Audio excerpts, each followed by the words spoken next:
Chapter 1032.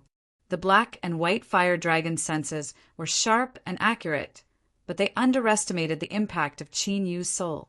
This was because what he needed to do now was suppress all the heretical forces that invaded his body and swallow and refine them. Since he had to use his full strength, the soul impact from the cosmic Seacross bell was only the beginning. It was only the weakest of the several forces hidden within Qin Yu's body. Within his soul space, the purple moon and blue sun that rose in the east and set in the west simultaneously shined with light, releasing boundless fluctuations of strength. They galvanized the entire sun and moon force field. Like the tides of the sea, they violently rose and fell, carrying with them a vast strength that swept out in all directions. In the blink of an eye, the ancient's heart and the heart of the abyss were wrapped in layers, forming a terrifying impact that held outwards like invisible blades. The sun and moon force field itself transcended the heavens and earth. The impact formed from its vibrations also belonged to the level of the world beyond. Thus, no strength within the scope of the world could resist it. In a way, it had the attribute of ignoring all defenses, and its killing might was terrifying. From within Qin Yu's body, there was a series of crackling sounds. The black and white that were crazily swallowing and assimilating the bloodline runes suddenly broke apart like bamboo in a raging fire. Dong, dong, the ancient's heart and the heart of the abyss violently shook. With pained roars, the phantoms of the black and white fire dragons appeared. Their eyes widened in shock. Strength beyond the world. With Qin Yu's cultivation, he was actually able to release such a degree of strength. This far surpassed their imaginations. In truth, this had nothing to do with arrogance or carelessness. Rather, according to common sense, it was impossible for Qin Yu to control strength beyond the world, to transcend the world and not decay with the sun and moon. This was a kind of transcendence of life. It represented a great liberation, a great sublimation. Even in their heyday, they hadn't been able to cross this threshold. They were still some distance away from transcending the world. Even so, this didn't mean that the black and white fire dragons didn't have the ability to resist the impact of this strength. Every abyssal king stood at the peak of the abyssal races. They had the qualifications to obtain the recognition of the abyss and inherit a portion of its might. And the abyss was an existence that stood in opposition to the world of living beings. It was like a projection of the world on the other side, eternal and inextinguishable. As long as the abyss wasn't destroyed, the abyss king who had inherited the power of the abyss would be almost immortal.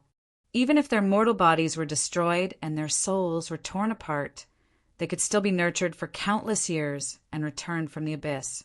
A long, long time ago, there was a brilliant cultivator with grand ambitions who attempted to refine the soul of the abyssal king. The specific process was unknown, but in the end he succeeded halfway and fused with the abyssal king, becoming inseparable.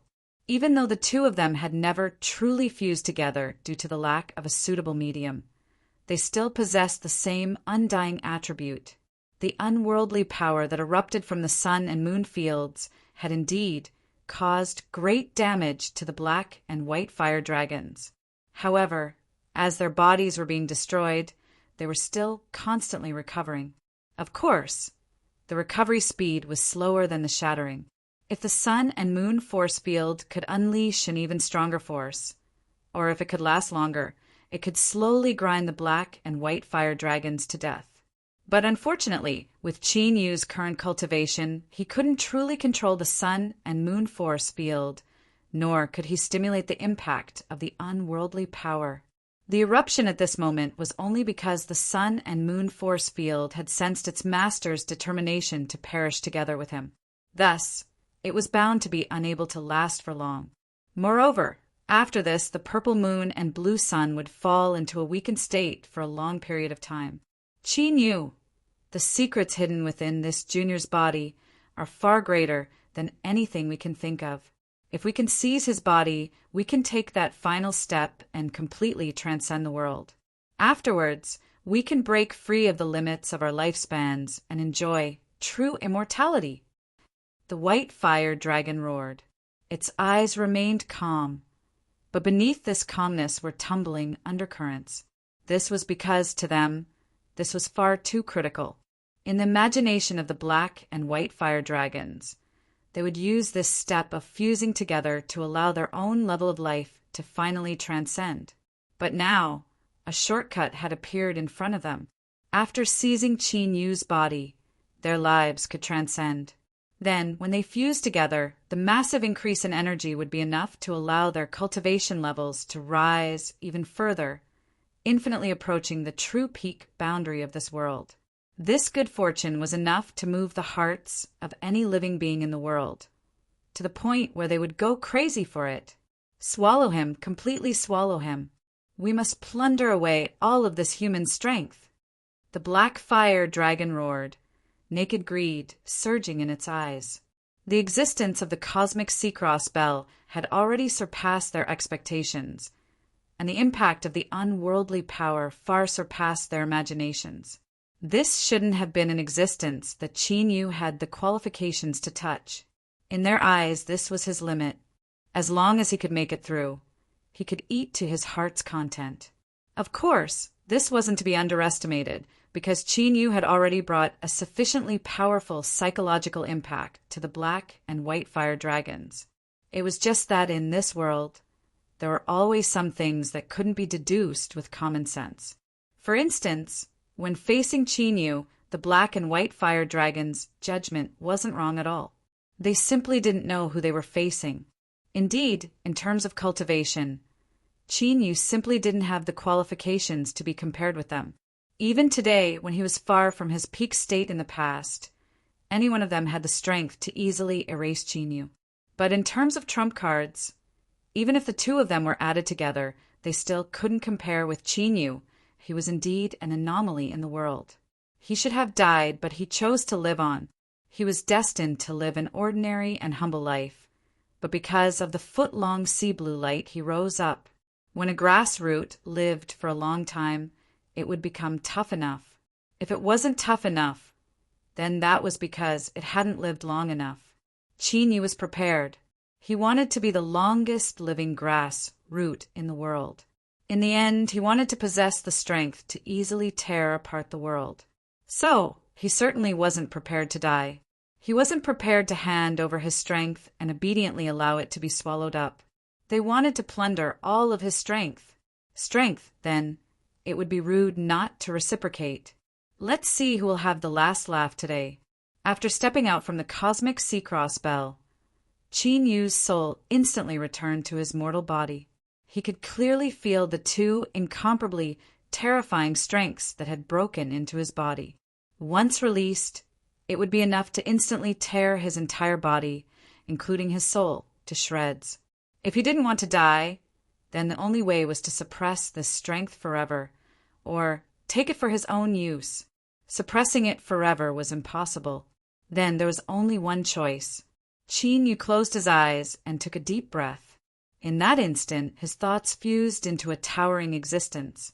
It connected the heavens and earth, pure and flawless. It was like a sparkling and translucent jade that stood in the vault of heaven and earth. When he opened his eyes again at this moment, he was the jade, and the jade was him. Qin Yu could feel that what he possessed right now was a vast and endless strength that seemed to contain the strength of the entire world. He lifted his hand and slowly pressed it down. Bang!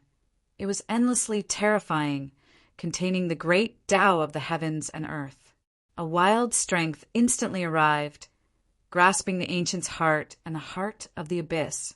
Above them, the black and white fire dragon phantoms revealed looks of shock and alarm. They roared and wildly struggled. This was another strength that surpassed their imaginations. It seemed to contain some sort of invincible and powerful will. No matter how the endless years washed over it, it still couldn't weaken it in the least.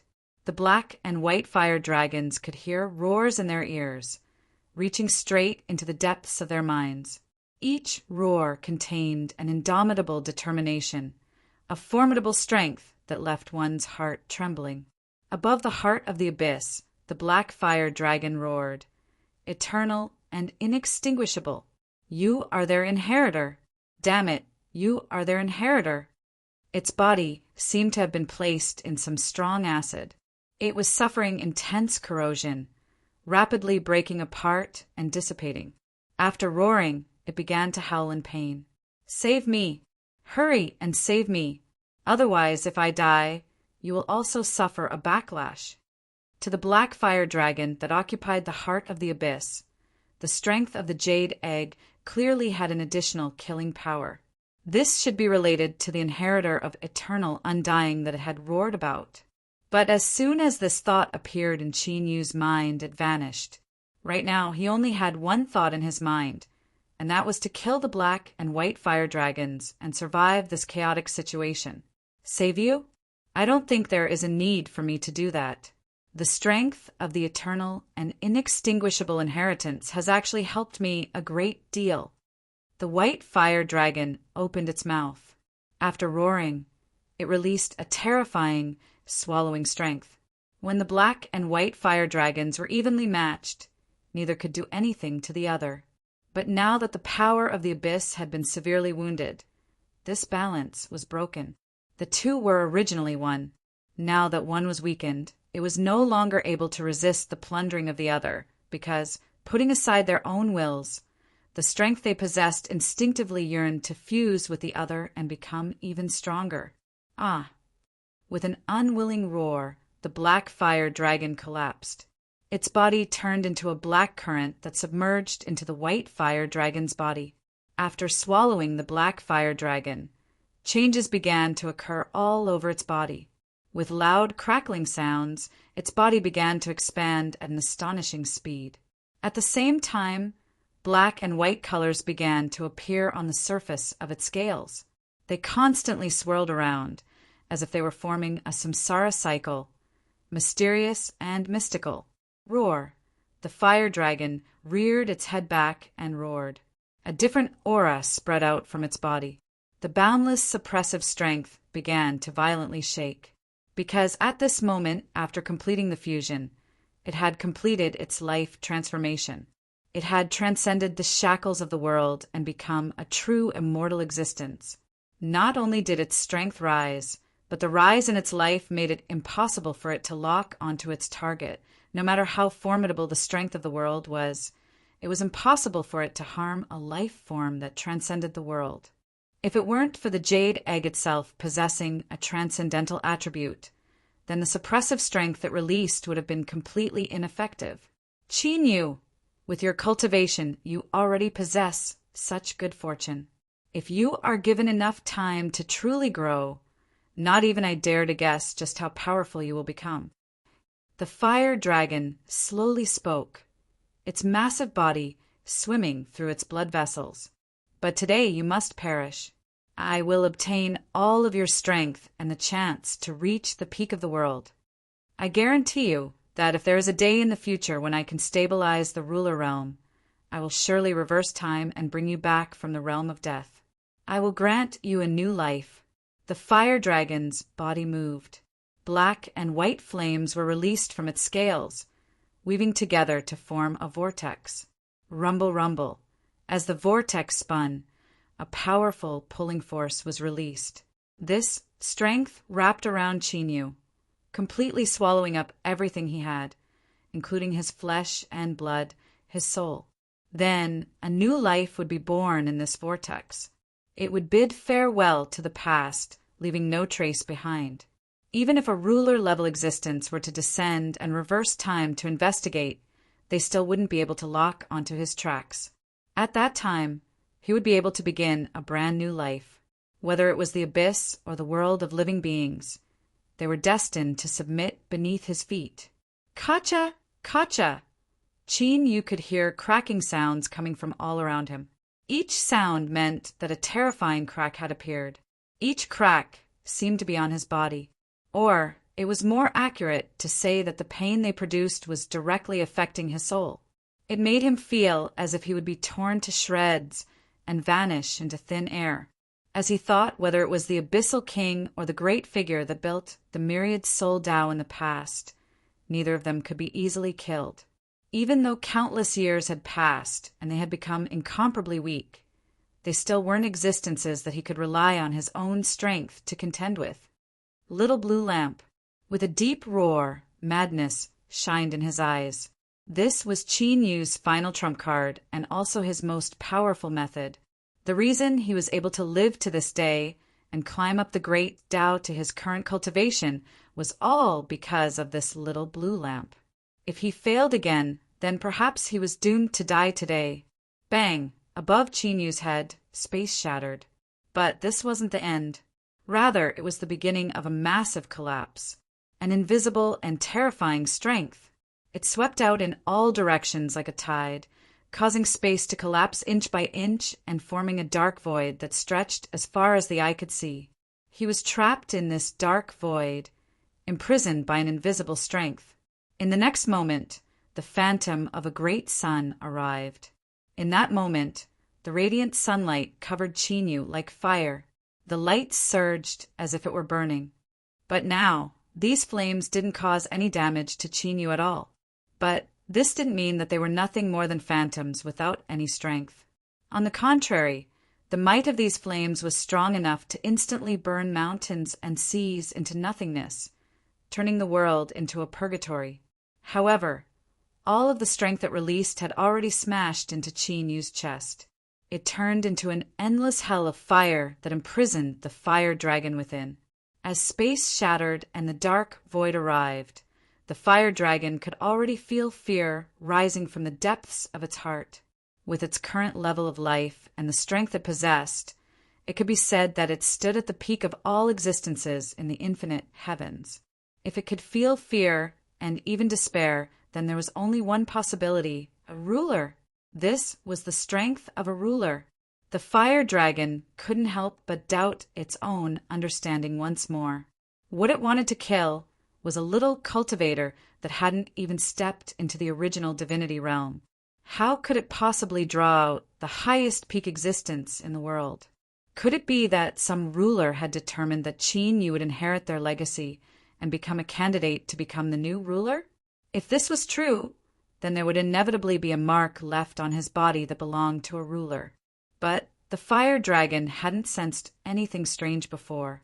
With the situation having reached this step, thinking about these things was meaningless. The fire dragon never imagined that after it completed its fusion and its strength rose to its peak, it would face the desperate straits of death. Ruler! That was an existence that could reverse the river of time, an existence that possessed inconceivable might. With just a thought, it could cause the heavens to collapse and the earth to cave in. Even if it were the fire dragon, it still wouldn't have the strength to face a ruler. As the fire dragon was filled with despair, the endless hell of fire arrived. It felt an intense pain. Black and white scales that flowed endlessly broke apart in the flames, revealing the blurry flesh and blood underneath. Then it was burned into an even more miserable state.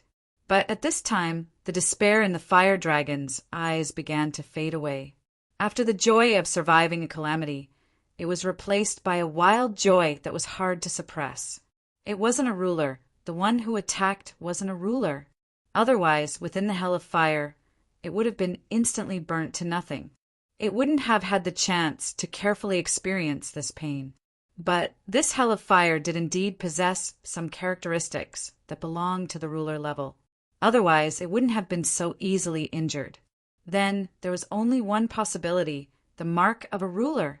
In this world, besides a ruler, there was nothing that could withstand their terrifying might. Whether it was life or matter, the moment they touched the power of a ruler, they would be annihilated, turning into nothingness.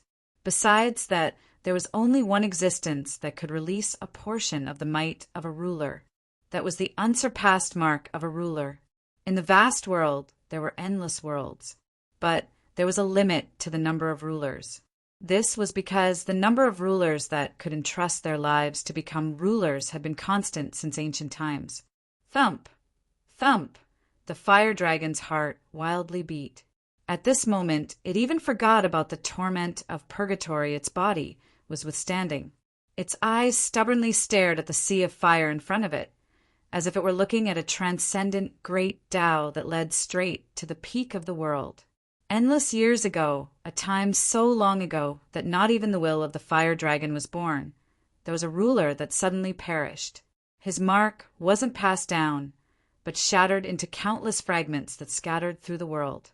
For billions and billions of years, countless lives searched for the fragments of the ruler's mark.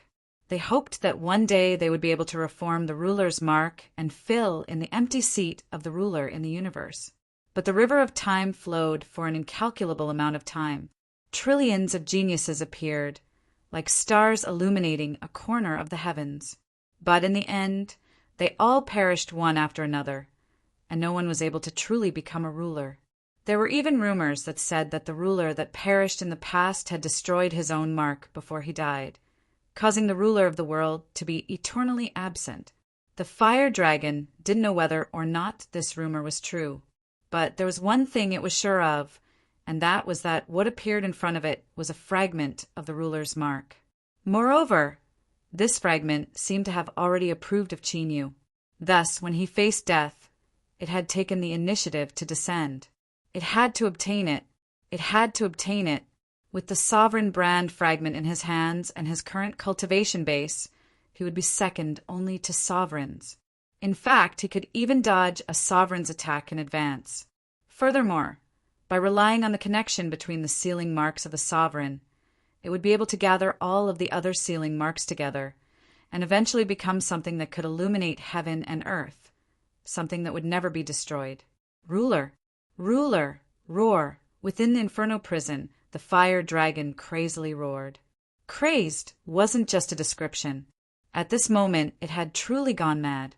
So what if he had to give up everything he had for the sake of the sovereign's brand? Even if he had to start from scratch, it was definitely worth it. Bang, bang, the fire dragon's massive body began to disintegrate bit by bit. This wasn't because of the inferno prison, but rather because it had chosen to destroy itself. Of course, this method of self-destruction was, strictly speaking, the same as a cultivator's self-destruction. From this, it could be imagined just what kind of astonishing energy impact would be produced when the fire dragon self-detonated. It was so powerful that even the Inferno prison, which possessed a portion of the sovereign realm's power, was unable to withstand it. It was absolutely impossible for the fire dragon to tear open the Inferno prison by self-detonating. Even if it only possessed a portion of the sovereign realm's might, it would still be a true peak, invincible existence. Unless another ruler attacked, it would be impossible to break through. But if it concentrated its self-detonation strength and opened a crack in the Inferno prison, there was still a chance. Now, what the fire dragon needed to do was open a path through the Inferno prison. Even if it could only last for a moment, it would be enough for the remnant souls in the head to rush out and swallow Qin Yu's soul. Chapter 1033. This was the situation that the little blue lamp was most worried about.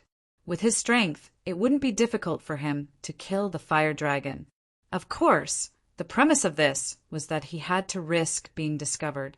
Once they were discovered, whether it was him or Qin Yu, they were doomed to die. So, as Qin Yu's cultivation grew stronger and he came into contact with higher levels, he became more and more silent, trying to reduce his traces as much as possible. This was the reason. Of course, in today's situation where Qin Yu was facing a hopeless life or death situation, the fire dragon had no choice but to take the risk. But doing so wasn't foolproof. This was because the fire dragon's strength had already surpassed a certain boundary. Even if it fell into the burning flame hells, it still had the strength to desperately struggle. For instance, if it were to burn itself and erupt with a terrifying strength for a short period of time, it might be able to open an exit to the burning flame hells. In order to accomplish this, the fire dragon in its pure soul state had to pay a tremendous price. Its remnant soul strength was less than a tenth of its original strength. But comparatively speaking, it was still far more formidable than Qin Yu's soul. Although it was impossible to determine victory or defeat in a battle of souls with absolute strength, even if all factors were considered, Yu didn't have much of a chance of victory against the fire dragon. This was because the little blue lamp had already predicted this situation before it attacked. Thus, it had said that if Yu wanted to survive, he would have to rely on himself in the end. Now was the time to fulfill its prophecy. Yu, the fire dragon, is burning its soul, and a remnant soul will break out. This is its final counterattack. If you can swallow up its remnant soul, you can cross today's calamity. The little blue lamp didn't say what the consequences of failure would be, but Yu was well aware of it. As he thought, no matter how many cards he had in his hands, there was no way he could make up for the absolute disparity in strength. He still had to rely on himself to find a way out. Yu took a deep breath and closed his eyes. In the next moment, within his soul space, his soul's main body opened its eyes, a sharp light surging within them. I hope that after this fire dragon breaks out of the burning flame hells, its remnant strength won't be too strong. Just as this thought appeared, the little blue lamp's deep and low voice resounded in his ears. "It's coming!" Bang! With a loud ringing sound, it was like he had been struck in the head. Yu's field of vision darkened, and in the next moment there were loud cracking sounds coming from above his head. He looked up and saw that the space above his soul space had already been heavily smashed apart.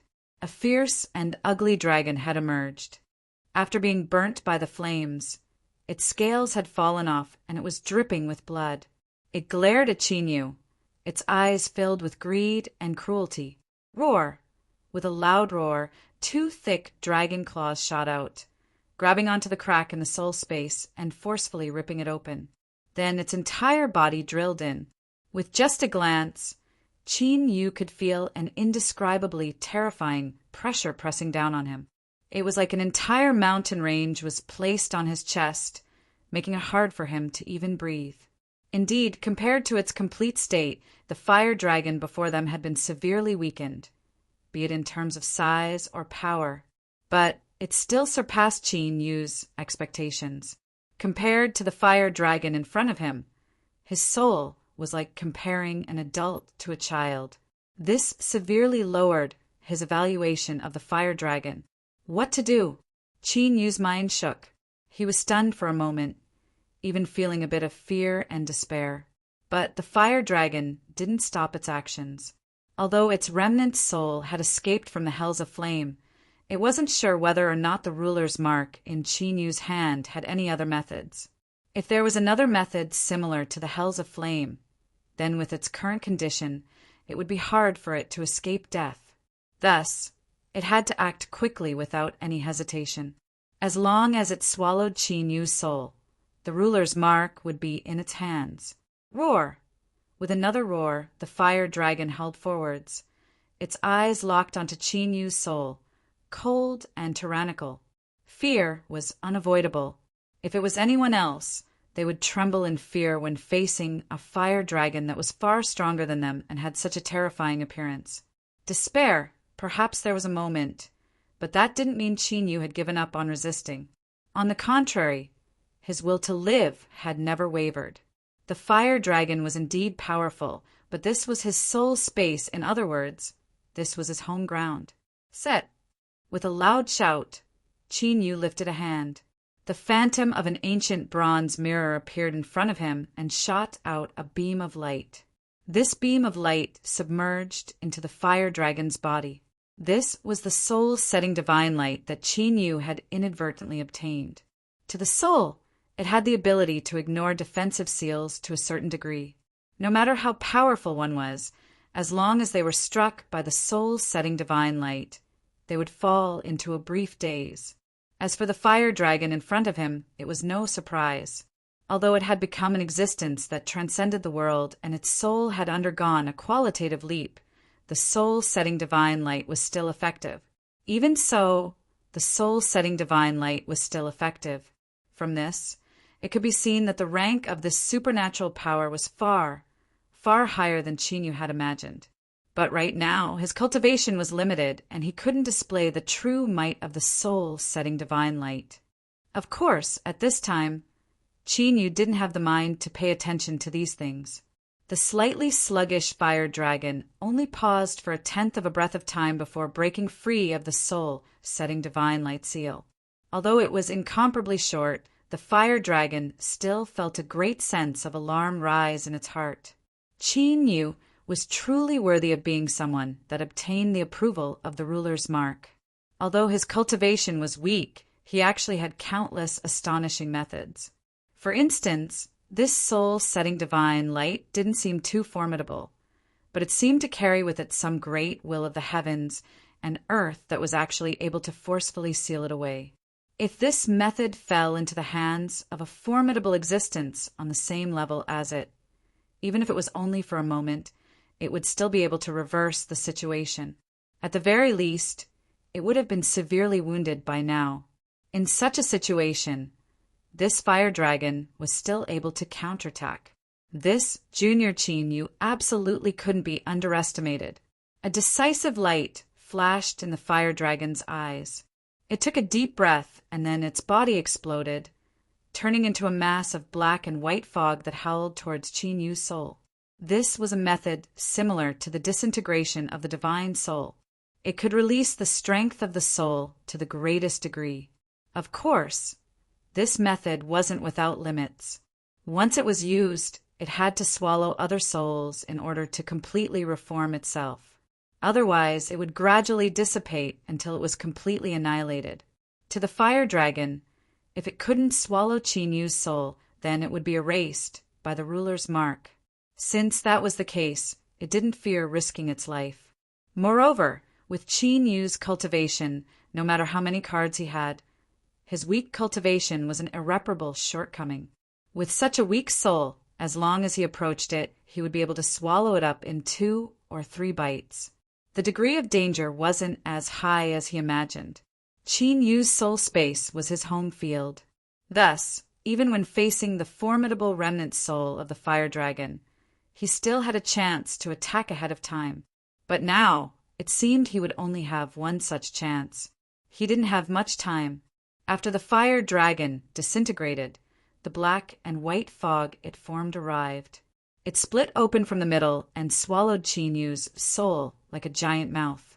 Of course, this didn't mean that Qin Yu's soul was eaten up like this. On the contrary, the true swallowing process had just begun. To Qin Yu, this wasn't a comfortable feeling. What he felt right now could be described as if he had been thrown into a pot of boiling oil. Every inch of his soul felt like it was being fried. This was only a description. In truth, replacing the pot of boiling oil with strong acid was more appropriate. This was because Qin Yu's soul was being corroded and plundered from the outside. And what plundered him was the black and white fog that wrapped around him. The soul was the foundation of a cultivator. It was born from the heavens and earth and was the most mysterious and mystical of all. Perhaps besides those at the supreme ruler realm, no one dared to say that they could completely grasp the mysteries of the circulation of the soul. But there was one point that all cultivators knew. The soul was extremely sensitive. If any pain was placed on the soul, it would be infinitely magnified, becoming incomparably terrifying and shocking. So, it was more accurate to say that this was the most painful moment Qin Yu had ever faced in his life.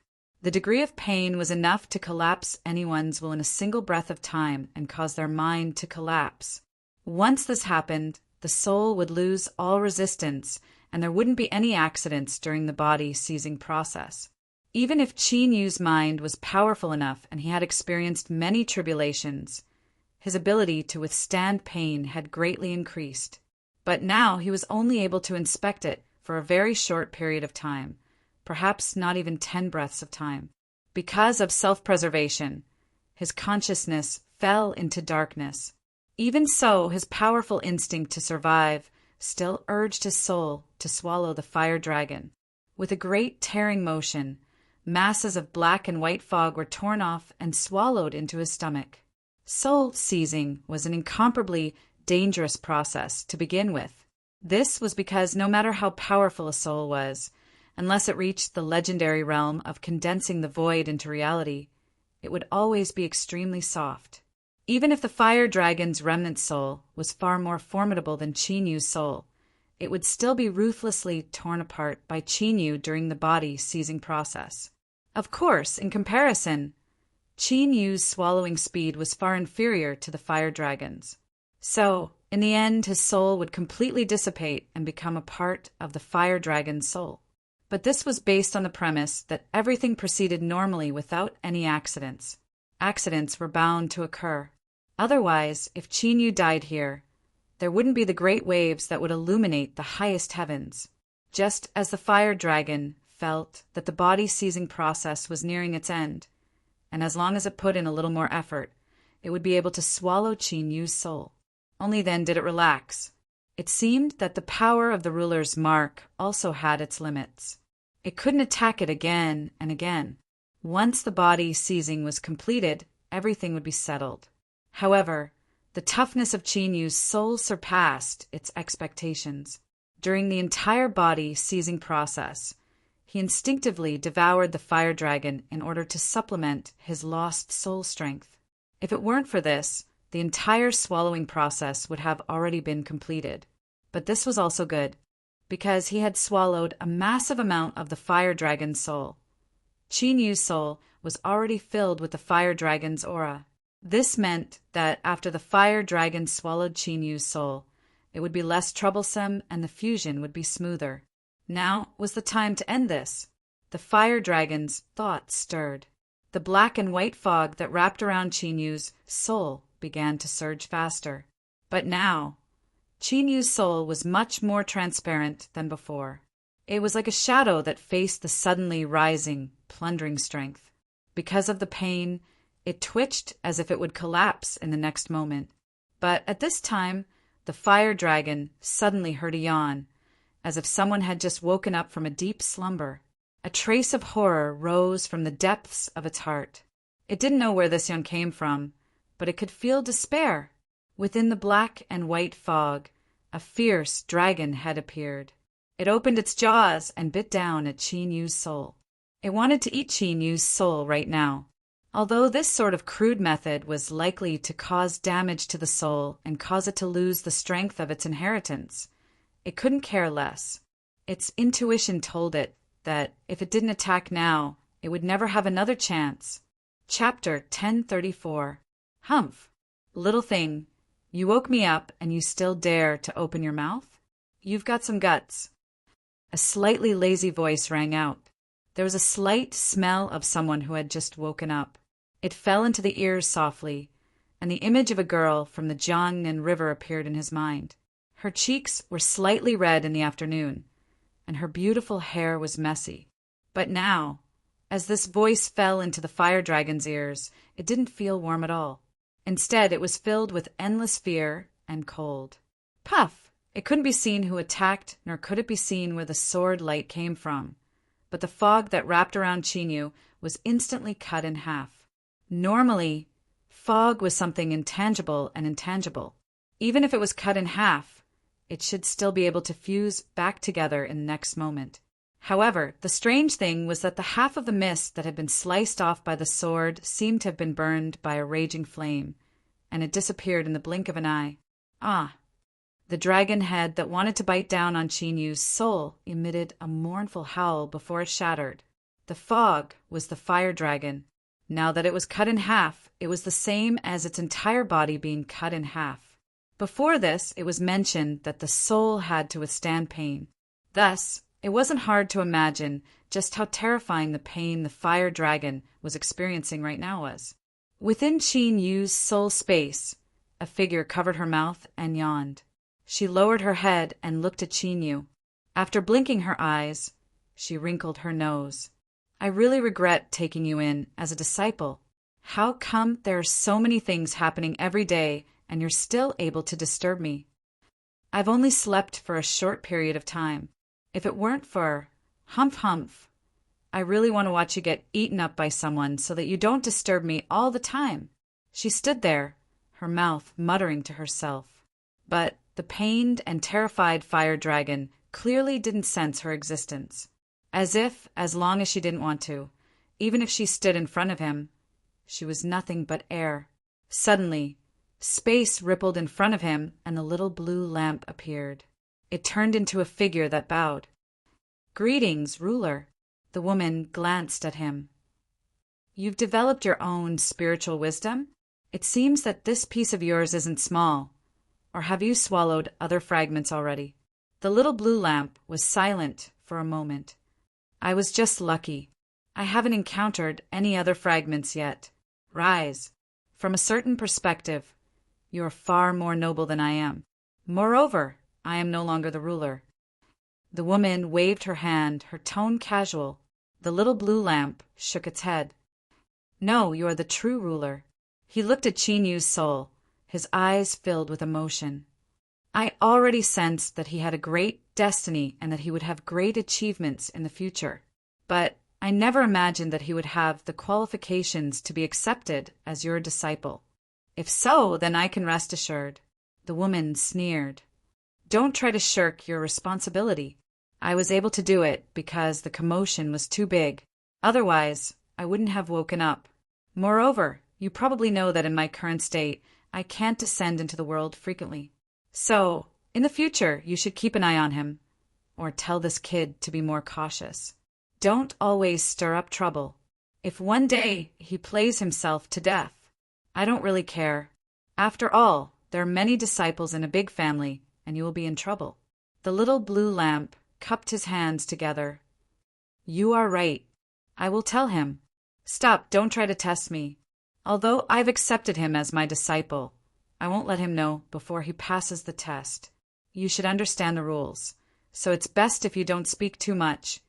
Otherwise you will stir up trouble. Humph, humph. You shouldn't want to know why I'm in this state, right?" The little blue lamp's heart chilled. He nodded, no longer speaking. "Since you are taking care of me, I won't stay any longer. After all, if my existence is discovered, there will be great trouble." As he spoke, space fluctuated and he vanished from sight. The woman was stunned for a moment. She rubbed her temples and said, "You ran quite fast." As she spoke, she lifted her hand and slashed again. Shwa, sword light flashed. The black and white fog that wrapped around Qin Yu was cut in half once more. Ah! In the fog, the fire dragon's pained roar echoed out. Who is it?" It couldn't sense any aura at all. This sword light had appeared out of thin air, and its strength was terrifying to the extreme, able to directly wound its source. After 2 consecutive sword strikes, the fire dragon's strength was greatly reduced. It didn't even have a third of its original strength. The woman simply ignored the fire dragon's roar. She looked at Qin Yu's soul in the fog. "I've already used 2 sword strikes. If you still can't survive, then that is your fate. If you die, you can only blame yourself for being useless." A moment later, a translucent dragon head appeared, biting towards Qin Yu's soul. But just as it moved, it was cut apart by the sword light. Puff! Another half of the fog was directly annihilated. The woman curled her lips, revealing a bit of contempt. "Useless, really useless. You can't even deal with such a weak soul. You might as well find a piece of tofu and smash yourself to death so you don't disgrace yourself in the future." She had completely forgotten that not too long ago, she had said that Qin Yu's life and death depended on himself and that she wouldn't help him again. Indeed, a woman's words couldn't be trusted. The more beautiful they were, the more unreliable they were. If the fire dragon knew all of this, it would definitely vomit blood in grief and indignation. It reared its head back and roared, "You have no bottom line at all." But in truth, she didn't seem to have any bottom line at all, because after this sword strike, the woman slashed out 3 more times. The massive mass of fog only had a thin layer left over, barely wrapping around Qin Yu. A transparent fire dragon phantom howled in the fog, its eyes filled with despair and unwillingness. But it couldn't change the situation it was facing.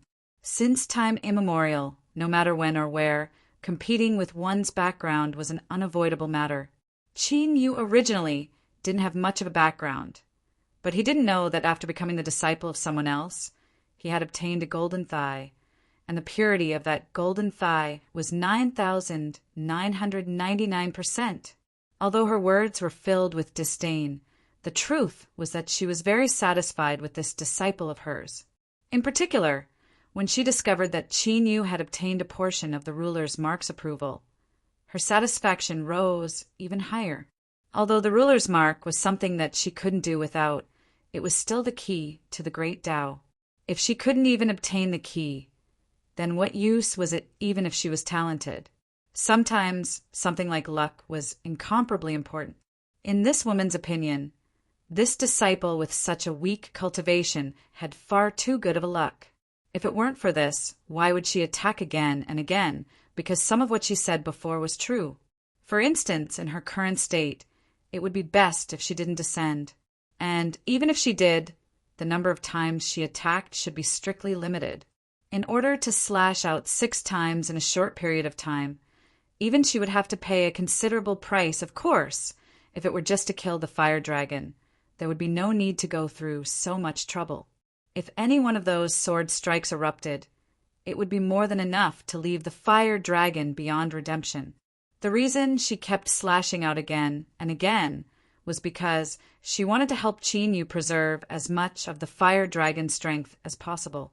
Only like this could he obtain the greatest benefits after swallowing it.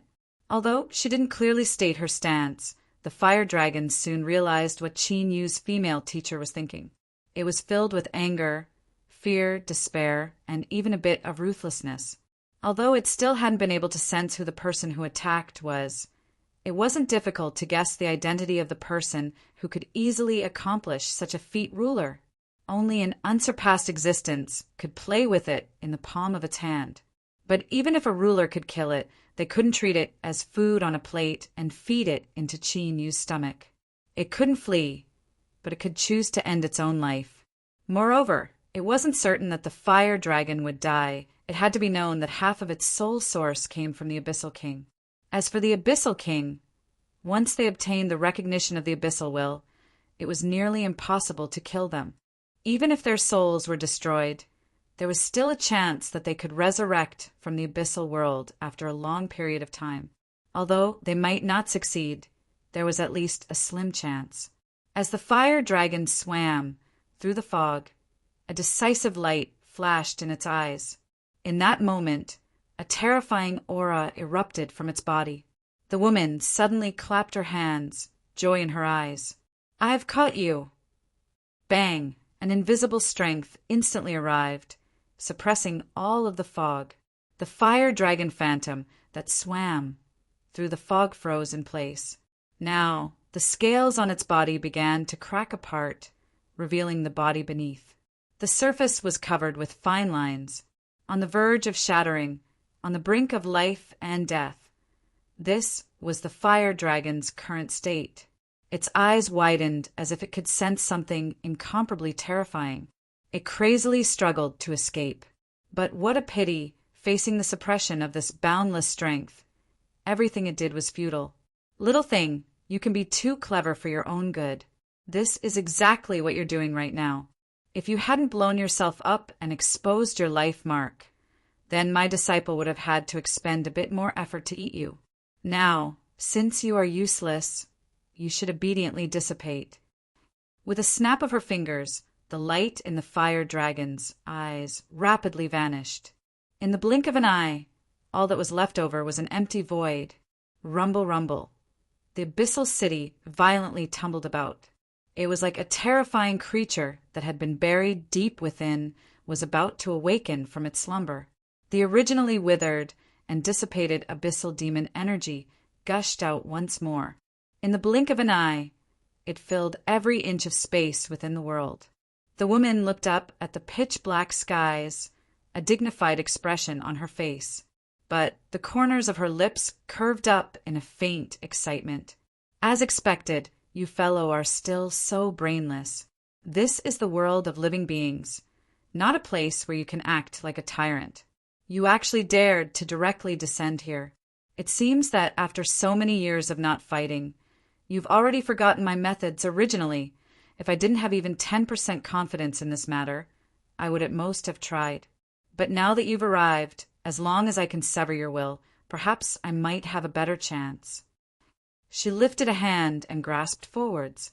Although there was clearly nothing there, it was like she was grasping something cold and hard. In the air, the temperature crazily fell. Strong winds howled, as if there were mournful wails. It was as if the entire world could sense the terrifying strength that was about to appear. This strength was so dreadful that it could cause tremendous damage to the world itself. She lifted her hand and slashed forwards. The woman's movements weren't fast, but one could clearly see the movement of her wrist. But the moment her hand fell, a startling sword light shot up into the skies. Like a heaven-defying flood, it howled into the horizon. With a single sword strike, the pitch-black skies were split in half. Within the tumbling waves of endless abyssal demon energy, it scattered and vanished. Roar! An angry roar echoed out from within the dissipating abyssal demon energy. It carried with it a thick sense of unwillingness and resentment. Intense fluctuations of it swept through the entire city, shaking all the surviving cultivators until they fainted. The woman shot up into the skies. After several breaths of time, she drew back. She was holding a dark mass of light in her palm. It was like a liquid substance, but also like a living creature that struggled to escape. However, he was firmly imprisoned by those fair and slender fingers, and was unable to escape at all. Looking down at this object, a strange light shined in the woman's eyes. She had actually succeeded. In front of her, the fire dragon with empty eyes burst apart, like bubbles. Even though it was only an extremely small portion of the abyssal source, it was still incomparably precious, even to her. Hesitation flashed in the woman's eyes. She hesitated for a moment and then shook her head. There are countless things in the world, and each one is born for a reason. This thing was born because of Chinyu, so if I were to occupy it, then that would be boring. That's fine. Since it was born because of you, I'll give it to you. But I can't let you obtain such a good thing for free. You have to help me a little. Looking down at the unconscious Chinyu, the woman's eyes flashed with excitement and anticipation. Chapter 1035. The skies were dark, and the earth was dyed red with blood. Strong black winds howled without end, sweeping up large amounts of sand between the thorns. With a crashing sound, it was like a rain of stones, making one feel anxious. A woman sat at the entrance of a cave, calmly looking at the scene in front of her. Her eyes were bright, and there seemed to be some interest in them. After an unknown period of time, there was some movement from deep within the cave. A moment later, a young man walked out from the darkness. He looked at the woman's back and frowned. After a moment of hesitation, he asked, "Who are you? Where is this place?" The young man who spoke was Chinyu. The woman turned around, revealing an ordinary face. There were several small freckles on both sides of her nose. She was the most ordinary 16 to 17-year-old girl and couldn't be considered beautiful. But she gave Chinyu a completely different feeling. He instinctively felt a sense of closeness towards her from the depths of his heart. "This is the abyss. I am your savior." Her reply was simple and effective. Chinyu's complexion changed. Abyss. He never imagined that after he fainted and woke up, he would be here. Looking outside the cave, he could see that the black winds were indeed stirring up faint, abyssal, demonic energy. In the legends, the world of the abyss was filled with demonic energy and was the nemesis of all flesh and blood beings. Once one entered, they would instantly be corroded into a puddle of blood. But now he didn't feel any discomfort when he breathed in.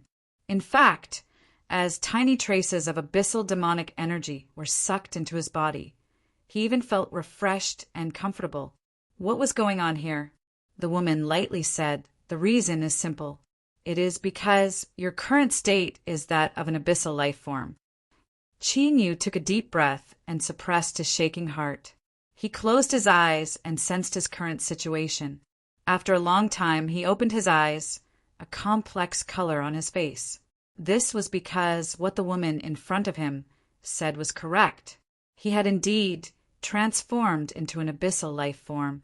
In his chest, the other two hearts had temporarily fallen into a dormant state. Only the black heart of the abyss was vigorously beating, pushing the power of the abyss to flow through his limbs and bones. And what was even more astonishing was that Qin Yu discovered that all of his strength was in a dormant state, like his two hearts were sealed away. The abyss and the world of the living operate on different laws. Since you have entered here, you cannot use the strength of the other world. Of course, correspondingly, you will also obtain a blessing from the laws of the abyss, the woman said with a smile. Qin Yu said in a low voice, "Just who are you, and why did I enter the abyss?"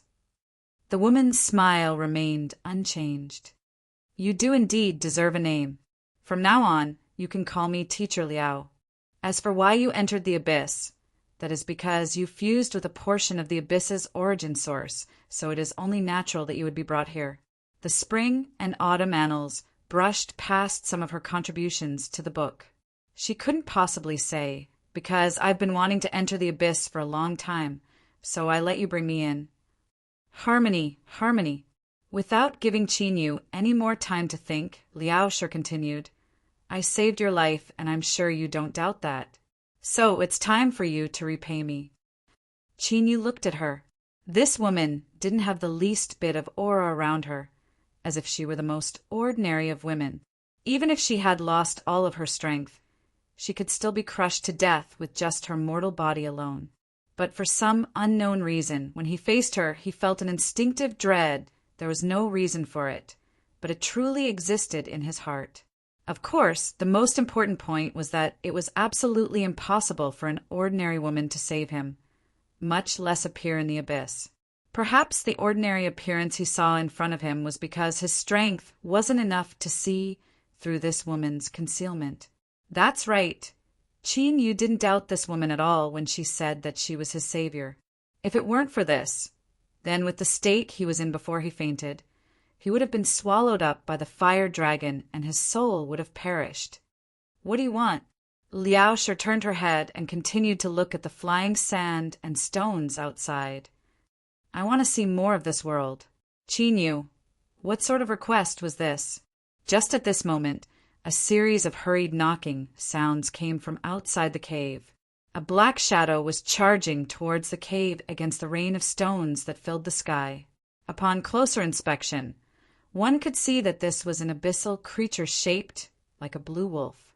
Its entire body was covered in dense scales, and its eyes were stubbornly staring at Liao Shi. Its mouth was wide open, revealing fangs that constantly dripped with stinking saliva. "Protect me," Liao Shi lightly said. As Qin Yu was startled, the abyssal scaled wolf outside the cave had already leapt up, tearing at her. This woman could save him in the myriad soul Tao and even bring the two of them into the abyss, so why would she need his protection? As his thoughts raced, Qin Yu had already attacked. He didn't think too much about it. His body instinctively responded. Within his chest, the pitch-black heart of the abyss fiercely beat. A tyrannical strength gushed out from his limbs and bones. As the ground cracked apart, Qin Yu was like a shadow as he landed at the cave entrance. He stood in front of the scaled wolf and punched out. The abyssal scaled wolf's sharp claws were pitch black and shined with a metallic luster. They were the hardest part of its body. Even its fangs were 2 levels lower than them. As it saw Qin Yu's fist coming at it, awe appeared in its eyes. But soon, this awe was drowned out by the greed and desire in its heart. Roar! With a deep roar, the abyssal scaled wolf's speed increased. Bang! There was a loud explosion accompanied by a pained roar. The abyssal scaled wolf's bull-like body was sent flying backwards. Its incomparably hard claws were broken off, and its entire front leg was broken into several pieces. It tumbled to the ground, rolling around in pain. Fresh blood dripped down from its face. It turned out to be a broken claw that had actually pierced into its eye socket. It was so deep that it pierced through one of its eyeballs. Qin Yu looked down at the white mark on his fist, his eyes shaking. Although the ancient, undying body was powerful It absolutely couldn't reach such a degree. The scaled wolf he fought just now might not have been too strong, but its claws were incredibly sharp and sharp. But even so, it hadn't been able to cause any damage to Qin Yu's fist. Was this the transformation of its body caused by the abyssal strength? As Qin Yu's thoughts raced, the severely wounded abyssal scaled wolf finally crawled up from the ground. Its blinded eye was still dripping blood. Because its front leg had been broken into several pieces, it was curled up in the air, constantly swaying in the wind. After suffering such heavy wounds, when it faced Qin Yu, its remaining eye revealed a look of fear. But it didn't run away. Instead, deep and low roars came from deep within its throat, one that gradually became a bit more crazed and cruel. Qin Yu frowned. He glanced at the quiet Liao Shi. After several breaths of time, with the sound of a heavy object falling to the ground, the abyssal scaled wolf's giant body's aura completely dissipated, turning into a corpse. Qin Yu's complexion changed. This was because he discovered that as the abyssal scaled wolf died, a blood had appeared in his soul space, shining with a dim blood-red light. Liao Shi said, "This is the mark of the abyssal life form you killed. The stronger you are, the brighter the blood that will be. It doesn't have much use now, but once you return to the world of the living, you will discover that these blood dots can give you great benefits." She smiled. This can also be considered the path of balance. Abyssal life forms eat flesh and blood, not only because they taste good, but also because flesh and blood are great supplements to them. And when flesh and blood beings kill abyssal life forms, they will naturally have harvests. As for the specifics, you will naturally find out in the future, so I won't say anything more. Qin Yu turned and looked at her. This abyssal scaled wolf's goal was you? Liao Shi nodded. That's right. In my current state, there is a small problem. My body will release a scent that is very tempting to abyssal life forms. In short, it will make them want to eat me up into their stomachs. What you need to do is protect me in the abyss and live as long as possible. Moreover, there is something else I must remind you of. The longer you stay here, the stronger the scent on my body will become. So, you had best think of a way. Otherwise, even if you hide here without moving, you will still attract more and more abyssal life forms. Qin Yu frowned. If this was the case, then everything made sense. No wonder that the abyssal scaled wolf hadn't left after being severely wounded by him, but had instead desperately continued to attack. It seemed that the tempting scent that Liao Shi spoke of wasn't as simple as just tempting. He feared that it would drive abyssal life forms crazy. If this was the case, wanting to protect her wouldn't be simple at all. If he wasn't careful, he would fall into danger. After all, this was an incomparably terrifying abyss. Liao Shi's lips curved up in a smile. I am your savior. Are you not even willing to agree to such a simple request? Qin Yu remained expressionless. Since you saved my life, I will naturally repay you with all my strength. But if I really reach a critical moment of life or death, please don't blame me for running away. He was willing to repay this kindness, but he never thought that he would give up his life because of it. This had nothing to do with selfishness. Rather, in his opinion, this mysterious Liao Shi might not die so easily. Perhaps what he needed to do next was to protect his own life. Liao Shi smiled. You are quite magnanimous, but I don't blame you. If you really reach a critical moment of life or death, you can run away. However, there is something I must remind you of. It is best if you help me live a little longer, because the longer I stay in the abyss, the more help I can give you. For instance, how to unravel the myriad soul Tao. Qin Yu's eyes exploded with a sharp light. Are you serious? Liao Shi lightly said, I never lie.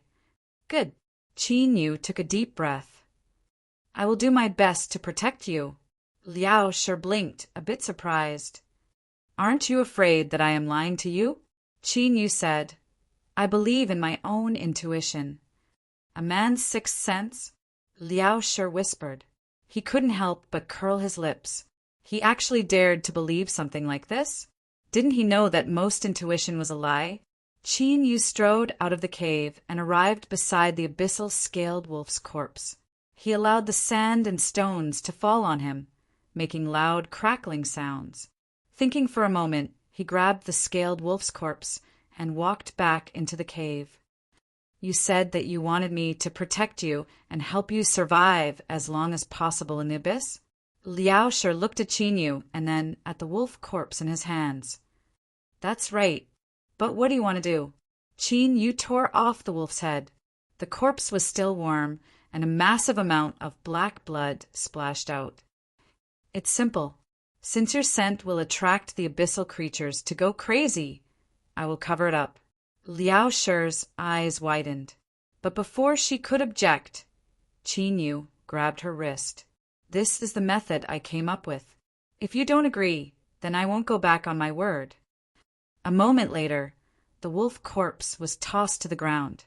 Liao Shi's body was covered in black wolf blood that emitted a pungent stench. Liao Shi clenched her teeth. Can't you think of some other method? Qin Yu lightly said, there might be other methods, but this is the most direct and also the most effective. He squatted down and skinned the scaled wolf. Then he took out the softest part of its neck and turned it into a coarse wolfskin mask. Wear it. In the future, without my permission, you cannot take it off. Although Liao Shi's appearance was ordinary, it had an invisible charm to it. Qin Yu didn't want to provoke unnecessary trouble. Her robes were soaked in wolf blood, and her entire body was soaked in the stench. Liao Shi looked at the coarse wolfskin mask in Qin Yu's hands and opened her mouth. Finally, she took it, as if she had already given up on resisting. However, her teeth were clenched even tighter. She roared out in her heart, Brat Qin Yu, just you wait. The debt between us is becoming increasingly thick. Chapter 1036. After putting on the wolf blood clothes and the wolfskin mask, Qin Yu didn't stop. He dismembered the abyssal scaled wolf into pieces and scattered them around the cave. By doing this, he should be able to cover up Liao Shi's scent, right? Qin Yu didn't know the answer. He could only leave it to time to find out. Humph! Don't you know that abyssal life forms like to devour each other to strengthen themselves? The scent of this abyssal scaled wolf's flesh and blood will soon attract the surrounding hunters. At that time, you will be in even more trouble. Qin Yu sat down cross-legged. If they want to come, then let them. I welcome them. Even though his cultivation had been sealed, after entering the abyss, he had still managed to obtain an extremely powerful strength. For instance, this abyssal scaled wolf. Although he didn't know what level of strength it was in the abyss, when Qin Yu killed it, it was like killing a chicken. Although it was a bit excessive to say that Qin Yu killed it like a chicken, the truth was that it wasn't too difficult. If it weren't for him wanting to test his current strength, there wouldn't have been any white marks on his fists. Of course, the faint white marks left behind by the wolf claws had long since disappeared. Liao Shi coldly sneered and turned to sit down. As he looked at Qin Yu's back, a bright light flashed in his eyes. Putting aside his decisiveness and wisdom, this boy's luck was truly good. After she entered the abyss, she had sealed away all of her strength. If even the tiniest bit leaked out, the will of the abyss would sense it. Thus, she really didn't have the slightest ability to protect herself. Only when she was done playing around and wanted to leave could she truly release the aura that belonged to her. If Qin Yu had woken up a bit later, or if the abyssal scaled wolf had arrived a bit earlier, she might have been forced to leave. This seemed like a simple matter, but the truth was that it had an incomparably profound effect. This meant that she could continue staying in the abyss and carefully observe the world. Reality proved that Liao Shi was right. The scent of the abyssal scaled wolf's flesh and blood had indeed attracted other hunters. Unfortunately, they weren't too strong. After they found the abyssal scaled wolf, they didn't take away the flesh and blood of the abyssal scaled wolf. Instead, they left their own corpses behind. Thus, as time passed, the cave was filled with the broken limbs of abyssal life forms. Black blood nearly soaked the ground, emitting a thick stench that could make one faint with just a single breath. Even better news was that besides the first few abyssal life forms that came, no one else was able to detect Liao Shi's scent. It seemed that Qin Yu's plan was useful. By borrowing the stench of the abyssal life forms from the abyssal life forms, he could sense. Liao Shi had said that all she wanted was to stay in the abyss for a period of time. There was no special requirement regarding the location or the environment. This meant that this cave was a good choice. However, if what Liao Shi said was true, then as time passed, the smell on her body would become more and more intense. At that time, the smell of the abyssal creature's flesh and blood would most likely be unable to be concealed. Perhaps he needed the flesh and blood of even stronger abyssal life forms to continue concealing himself. He, abyssal life form, and you closed his eyes and closed, and, he took, and he, perhaps, he to the, he, Qin, you closed his eyes. God, he too, he, Ming, he. For instance, the abyssal life forms that were attracted by the stench of flesh and blood. As long as he saw them, he would know their species and approximate strength. Of course, the abilities of the abyssal life forms weren't limited to just this. Qin Yu slowly perceived a cultivation method from them. The content was similar to what Liao Shi had said before. The abyssal life forms swallowed each other to constantly strengthen themselves. This cultivation method was born from the abyssal life forms. After perceiving it, it was branded into Qin Yu's soul. It didn't have a name. Then, let's call it blood refining. Shua, Qin Yu opened his eyes. After leaving the cave, he arrived beside the corpse of an abyssal life form. This corpse was shaped like a lion. It was 20 feet long, and besides scales covering its body, there was also a spiral horn on its head. Even though it had died, this horn still had traces of black lightning lingering around it, constantly emitting crackling sounds. The Dark Thunder Demon Lion could be considered to stand at the top of the food chain amongst the abyssal beasts. As for natural existences that could force it to be stronger, they were extremely rare. Using it as an experiment was quite suitable. Taking a deep breath, Qin Yu squatted down. He lifted a hand and pointed a finger at the Dark Thunder Demon Lion. His thoughts stirred, and he immediately opened the blood-refining art. Faint traces of blood-red light appeared on the Dark Thunder Demon Lion's body, gathering towards him like a living creature. They flowed along his finger and constantly fused into Qin Yu's body. This feeling? Qin Yu's face revealed an intoxicated expression. As blood energy flowed into his body, he could clearly feel the heart of the abyss beating even more powerfully. Heat tumbled through his limbs and bones, making him feel comfortable to the extreme. When the last wisp of blood energy was completely plundered away, the Dark Thunder Demon Lion's body had withered like a piece of wood that had been dried up for countless years. With a light cracking sound, it shattered into powder. Qin Yu opened his eyes. There was a trace of blood red in the depths of his eyes. He licked the corners of his lips, feeling an impatient impulse. His heart felt like it was crawling with ants. He wished he could immediately open the blood refining art and begin plundering blood energy once more. Something was wrong. Qin Yu took a deep breath and forcefully suppressed the impulse in his heart. The blood energy within his body tumbled for a long time before it slowly calmed down. Liao Shi's voice sounded out. You're smart.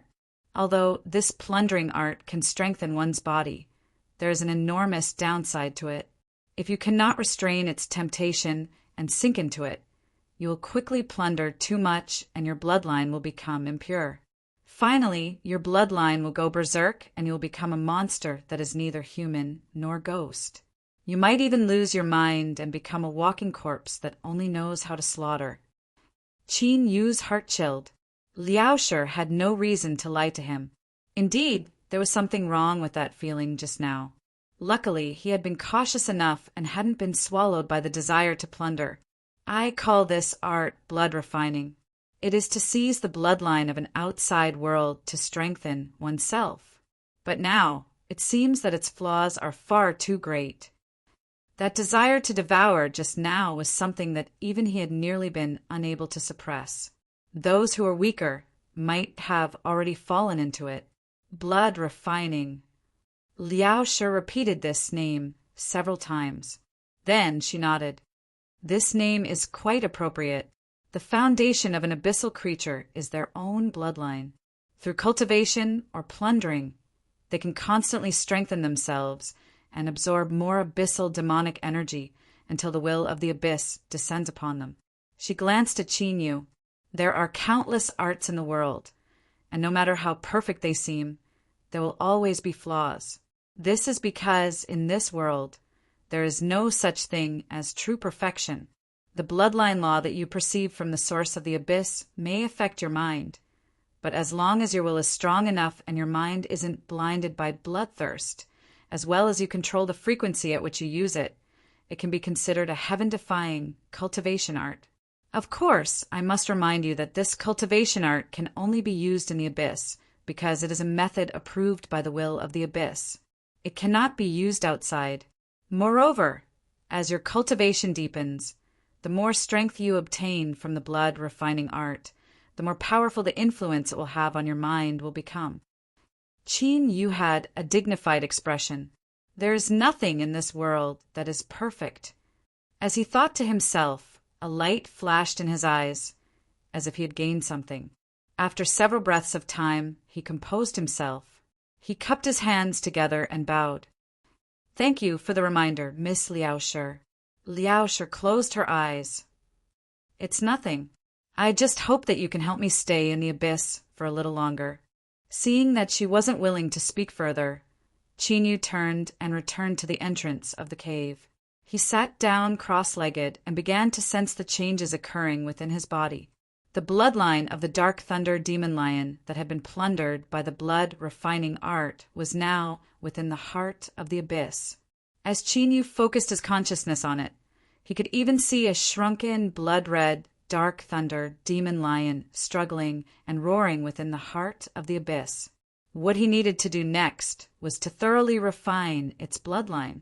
After stripping away all the impurities, it would return to his body.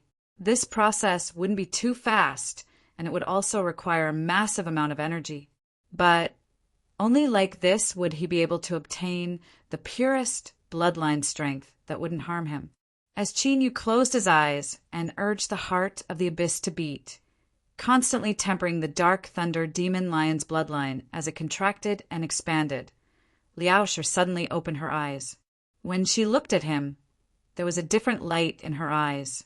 After fusing with the abyssal source, Qin Yu was able to perceive the inheritance arts of the abyssal royal family from the will of the abyss. She already knew this, but Liao Shi never imagined that Qin Yu would obtain a blood-refining art.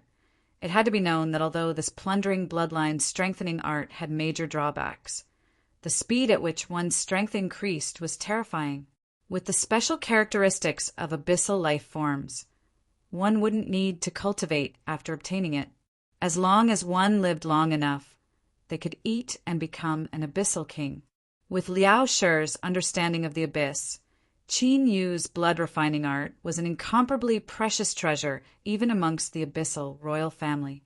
Perhaps only the most powerful royal bloodlines would have fragmented inheritances. This boy's luck was truly invincible. Moreover, this was only the first inheritance art he had awakened. By fusing with the abyssal source, he would be able to awaken at least 2 different talents. I really want to know what other abilities you will obtain during the second awakening. She looked deeply at Qin Yu as she whispered. Luck was the most illusory of all things. No one could explain it clearly, but it truly existed. There were trillions and trillions of cultivators in the world. Why was it that some people could leap into the skies and step into the highest heavens, while others perished early and turned to dust? There was no other reason, only luck. This wasn't a fallacy. Rather, it was a conclusion drawn by those who had lived long enough and seen far too many people with amazing talent and hard work. Of course, something like luck was only left to those who worked hard. If one just sat around and waited for death, then they could only pray for some dogshit luck. Entering the abyss was originally a whim of Liao Shi's. She thought that she would soon be expelled, but she never imagined that Qin Yu would think of such a shameless method. Staying here a bit longer was naturally good for her. Moreover, Liao Shi also wanted to know what changes would happen to Qin Yu. I hope I can stay here for a few more days, but if I rely on this method, I fear I won't be able to last too long. At this time, Liao Shi suddenly frowned. She looked up into the distance. Strong winds howled and sand and stones flew everywhere. The world was vast and boundless without any abnormalities, but she seemed to sense something. A large black iron carriage, wrapped in some kind of thick beast skin, was moving forward in the fierce wind. The carriage was pulled by two giant, horned demonic cows. They breathed out white gas from their noses and mouths, and no matter how many flying stones hit their bodies, it was like scratching an itch. They couldn't hurt these abyssal demonic cows at all. Suddenly, there was a whistle, and the giant horned demon cow stopped. The black iron carriage opened, and a group of people in thick robes stepped out. Their feet touched the ground, and they wore thick robes. Their appearances were almost identical to those of humans, but the abyssal energy lingering around their bodies was enough to indicate their status. My lord, not too far away, there is a large pile of demon skull remains. There's no lack of powerful demon beasts among them, so I didn't dare to approach. A tall abyssal demon bowed. Chapter 1037. She wore a deep purple robe that covered her entire body, but her petite figure was enough to show that the one that this group of tall abyssal demons respectfully addressed as my lord was a woman. She looked up in front of her. A purple light flashed, and an invisible strength surged around her. All the falling stones that approached instantly froze and fell to the ground. Recently, holy energy has been spewing out frequently, and there are many signs of it becoming berserk. Although the timing isn't right, according to my observations, perhaps the beast tide is about to erupt again. A cold voice sounded out from beneath the robe. The surrounding abyssal demons paled, their pupils shrinking in panic. The abyss was endless, so deep that no end could be seen. Even the demons that had lived here for generations did not know where it led to. In this vast world, besides the abyssal demons, there were also endless demon beasts. To a certain degree, the abyssal demon beasts were the true masters of this world. Normally, things were still fine. Although there were demon beasts causing chaos in the deep abyss, the abyssal demons were able to suppress them and maintain order. But every once in a while, when the demonic energy erupting from the abyss became unstable, the demon beasts would gradually fall into a berserk state. At that time, hundreds of millions of demon beasts would gather together and wildly attack the region ruled by the abyssal demons. For countless years, the abyssal demons had recorded that countless demon cities had been destroyed because of this kind of demon-beast rampage, with incomparably heavy casualties. This was the beast tide. The young girl beneath the robe came from a deeper abyss. Her identity was mysterious, and she was formidable. Although she hadn't been here for long, she had already obtained recognition through her own performance. No one dared to doubt her words. Thus, as time passed, the abyssal demons' complexions became increasingly ugly. Once the beast tide erupted, all abyssal demons would have to hide in the cities and use the thick walls to resist the impact. And outside the cities, everything would be torn to pieces by the rampaging demon beasts. Putting aside the deaths and injuries, just this alone would cause immeasurable losses. My lord, if this is really the case, we must immediately return to the cities and gather our clansmen to hide in the cities, the tall abyssal demon said. The purple in the woman's eyes deepened. She slowly said, "There is still some time before the beast tide erupts. Let's first investigate the situation. I suspect that because of the holy energy rampage, a powerful demon beast has arrived from a deeper abyss. If we cannot kill it before the beast tide, once it erupts, it will likely control over 10,000 demon beasts. 10,000 beast level. The abyssal demons cried out in alarm, their eyes filled with terror. With the strength of the city they were in, if they really encountered the attack of 10,000 beasts, it was extremely likely that it would be breached. At that time, everyone would die. The stronger the demon beast was, the harder it would be to maintain its sanity after being invaded by the holy energy. It would instinctively slaughter and devour flesh to strengthen itself. The scene before them was similar. The tall demon turned around. His appearance was similar to that of a human, but his face was covered in dark scales. He said, "My lord is right. For the safety of the city, we must clearly investigate what happened here. If there really is a 10,000 beasts magical beast here, we must kill it before the beast tide erupts." "Yes, leader." The surrounding abyssal demon energy roared. Cruel killing intent broke out from their bodies, and blood-red eyes appeared in their eyes. Beneath the black robes, the woman relaxed. Fortunately, her reason was sufficient. Otherwise, these striped crows might not have taken such a risk. In the depths of his eyes, a hint of purple flashed, and there was some nervousness in it. Just what was hidden here?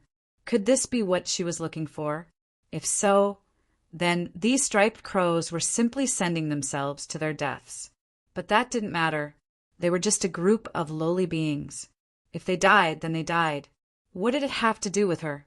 As long as she could confirm that what she was looking for was here, she would naturally have a way to obtain it. Thinking of this, the purple eyes beneath the black robes began to glow with both nervousness and anticipation. "Go!" With low roars, a dozen or so striped crow warriors rushed into the flying sand and stones with small steps. They were very experienced. The sounds they made were perfectly concealed in the flying sand and stones. Soon, the stench of blood unique to demon beasts entered their noses and mouths. The striped crows that rushed into this hell all revealed nervous expressions. There were far too many corpses, and they had been torn to shreds. Nearly everything was dyed, pitch black as far as the eye could see. As they continued to enter, fear began to appear in their eyes. This was because amongst these shredded corpses, they saw many astonishingly strong demon beasts. The abyssal scaled wolf was a powerful and astonishingly fast predator. Its claws were especially sharp, and even a well-crafted demon beast leather pouch would find it difficult to resist its tearing. But now, half of the wolf's corpse was tossed to the ground. Looking at how much it had been buried in the sand, it had already been dead for at least 2 days. Even its sharp claws and several pieces of its forelimbs could be clearly seen. The spotted scaled demonic snake was a type of grotesque snake whose body was covered in scales of different colors.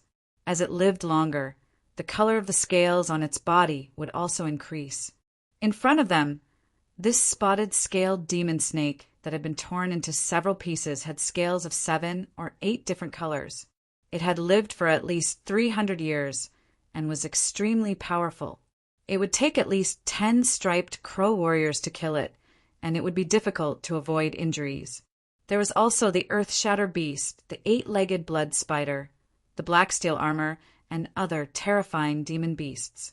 In particular, the latter had incomparably tough skin and flesh that even sharp weapons would find it difficult to cut through.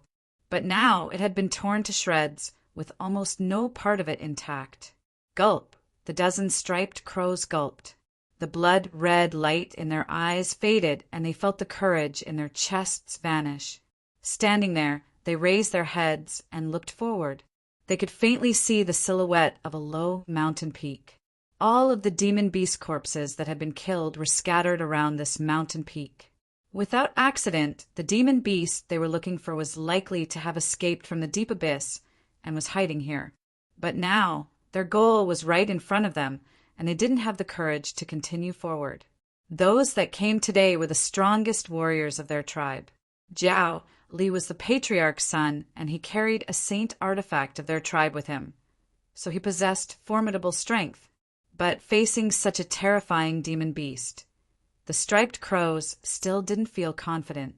If the striped crows knew that not too far away from where they were standing, there was a corpse of a dark thunder demon snake, they would surely turn around and leave. This was a dark thunder demon snake. It had the bloodline of a demon dragon flowing through its body. Not only did it have infinite potential to grow, but it was also incomparably formidable amongst demon beasts, strong enough to reach the 10,000 beast level. Dressed in purple robes, the woman walked silently behind the striped crows, the purple in her eyes becoming even deeper. At this time, as she looked at something flashing not too far away, her nose suddenly twitched. In the next moment, her eyes widened, revealing shock. Here, demon beast corpses were strewn all over the place, and a pungent stench assailed the nostrils. But she could still smell a very special scent. It wasn't strong, but it carried with it a special quality that instantly ignited the desire to occupy her heart. Fine scales rapidly appeared beneath her flesh and blood. They were translucent, as if they were polished from crystal. They covered the woman's entire face. There wasn't too much ferocity. At this moment, she gave off a strange sense of beauty, as if she were a beauty carved from crystal. A pair of purple eyes stared straight at the short mountain. She could even see that pitch-black cave. Her intuition told her that the source of that scent just now was in this cave, but unfortunately, no matter how hard she tried, she couldn't capture that scent again.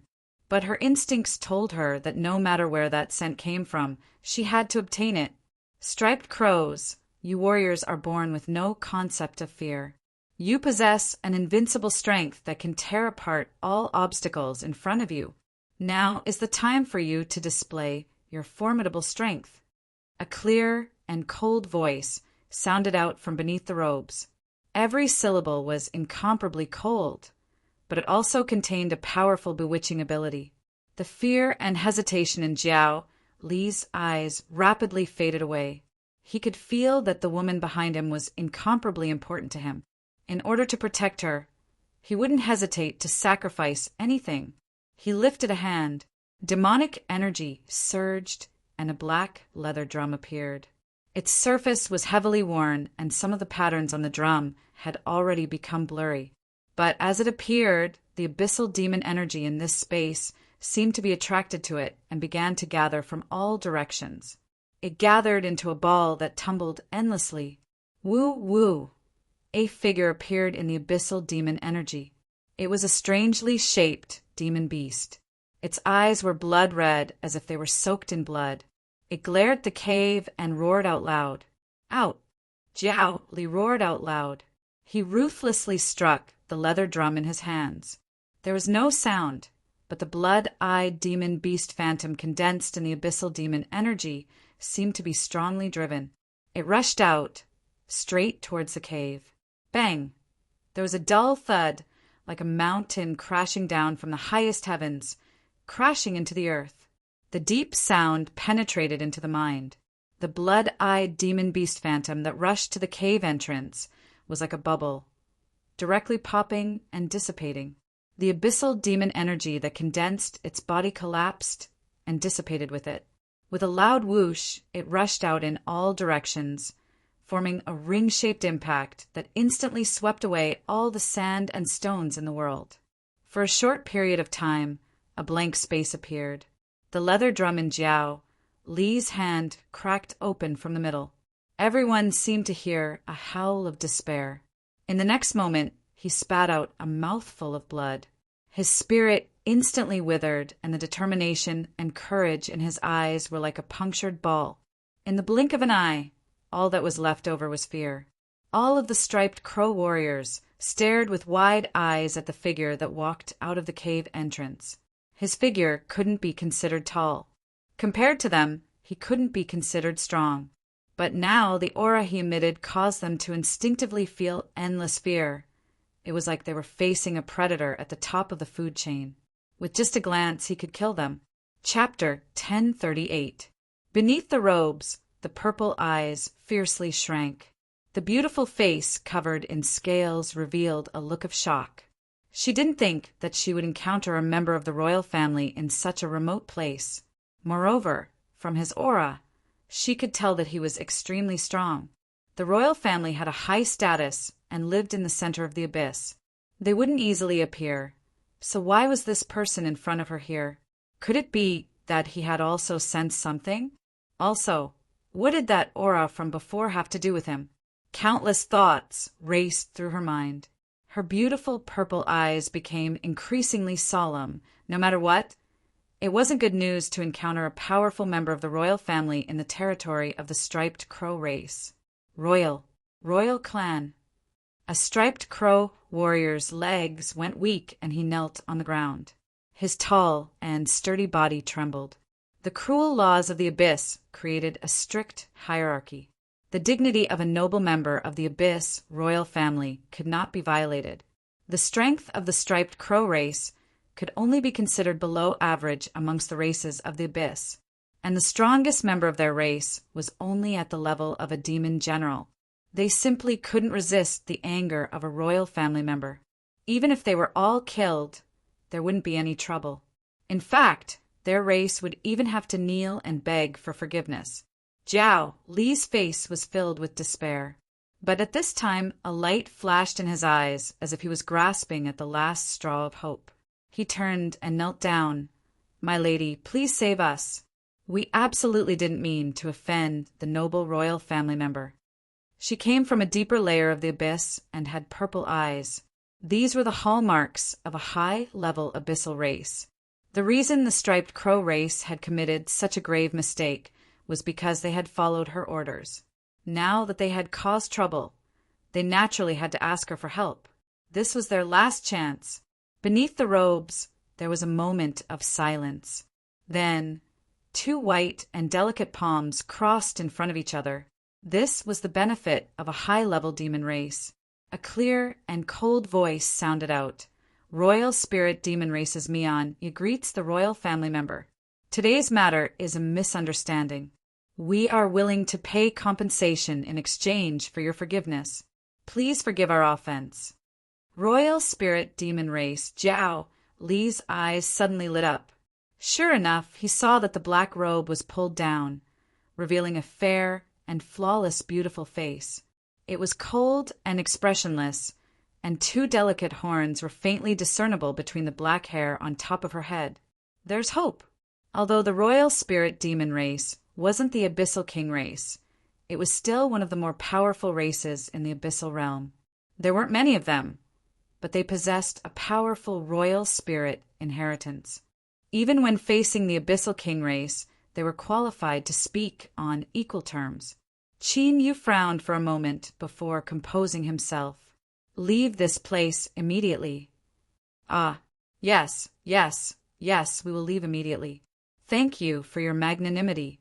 "Thank you." Zhao Li trembled with excitement. The group of striped crow warriors shivered in fear as they ran away. Each of them felt that their lives had been saved. A trace of shock was revealed in Mian Ya's eyes. Evidently, she did not expect that the matter would be resolved so easily. Her eyes flickered as she paused at the entrance of the cave. Soon after, she bowed once again. "Thank you, sir. We will take our leave."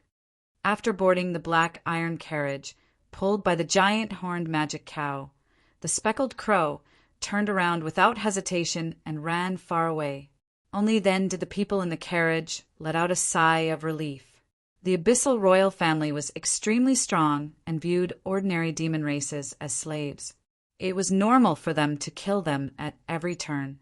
For them to be able to escape this calamity today could only be considered their good luck. Jiali bowed. "Thank you, Lady Mianya, for helping us. Otherwise, we would have died today." He lowered his head, his face hidden in the darkness, so that no one could see him clearly. Mianya had already pulled up her black robes, covering herself once more. She lightly said, "There is no need to be polite. I had no intention of putting you all in danger. This is what I should do." She stood up and said, "I have already stayed here for a long time. I will leave today." Soon, with a whistle, the giant horn magic cow came to a stop. Mian, you stepped down from the black iron carriage. She took several light steps forwards and soon vanished into the sandstorm. Jiao, Li's complexion was cloudy and uncertain. Finally, he clenched his teeth and said, "Let's go." "Young master, there is a problem with this woman. She deliberately bewitched us, but are we just going to let her leave like this?" A striped crow warrior asked in a low voice. Jiao, Li's complexion became even uglier. "What else can we do? The strength of the royal spirit demon race is not something we can provoke. There is no need to say anything else. Return to the city immediately." The giant, horned magic cow pulled the black iron carriage once more, rumbling away into the distance. Not long after the striped crows left, there was a fluctuation in space. Mianya, who had left in another direction, slowly appeared. As she looked in the direction that the striped crows left in, a cold light flashed in the depths of her eyes. These lowly and inferior races had actually dared to show her any disrespect. If it weren't for the fact that she didn't want to stir up any more trouble, she would have killed them all just now.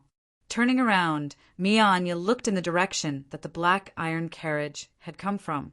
A purple light surged in her eyes as she revealed a thoughtful look. After a short period of hesitation, she turned back. Several steps later, her body faded away like a shadow. Facing the striped crows that had come looking for him, the only thing Chinyu had done was to defeat the phantom of the blood-eyed demon beast, causing them to fall into a state of extreme fear. Royal race. Chinyu furrowed his eyebrows. He looked at Liao Shi, who had a calm expression, as if this matter had nothing to do with him. "The problem lies in your appearance." Liao Shi rolled her eyes at Chinyu. "The abyssal races are different from the world of the living. The more powerful their bloodline, the more similar their external characteristics are to humans, and vice versa. But only the abyssal royal race has a powerful king that has obtained the recognition of the abyss. Their bloodline is raised to the limit, and their appearance is completely the same as that of humans. So, when they see you, they treat you as a member of the royal race." Listening to her speak, some information appeared in Chinyu's mind.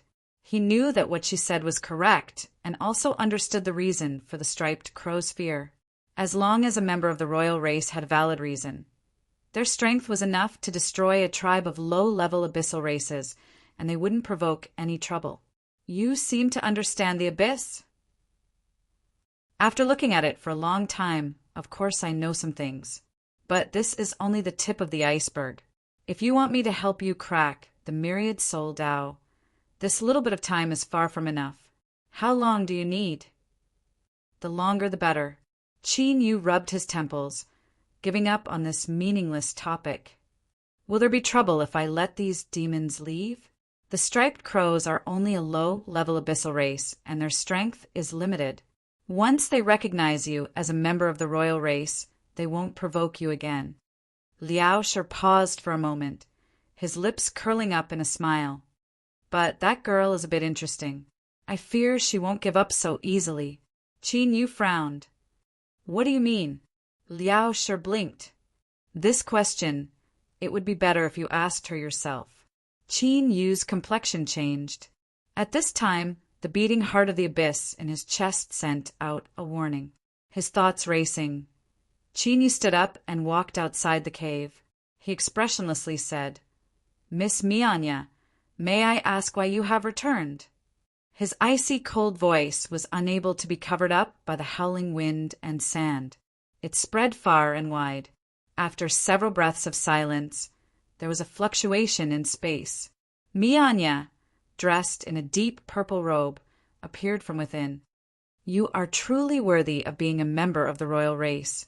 You have such keen senses. Mianya admires you." Chinyu didn't respond to this, but his eyes became even colder. Mianya took a deep breath. She lifted her palm and demonic energy surged from her heart. Then something appeared. It was clearly a crystallized jet-black heart. "This is the most precious treasure in my hands. It is the heart left behind by an abyssal king after he perished. Although the abyssal source contained within this heart has already dispersed, there is still a bit of the aura of an abyssal king left behind. With this, one can greatly increase their closeness to the holy energy of the abyssal and increase their cultivation speed. Speaking to here, Mianya paused for a moment. A purple light surged in the depths of her eyes. I am willing to use this object to make a transaction with you. Qin Yu's eyes narrowed. Leave here. Sir, Mianya shouted out loud. The effects of this crystallized heart will definitely satisfy you. Let me finish speaking. All I ask is that there is something on your side. It is not impossible to trade for it. Qin Yu took a step forwards. Wherever his foot landed, the ground instantly shattered. Countless cracks spread out like a spider web. I will only say the same thing once. Leave or die.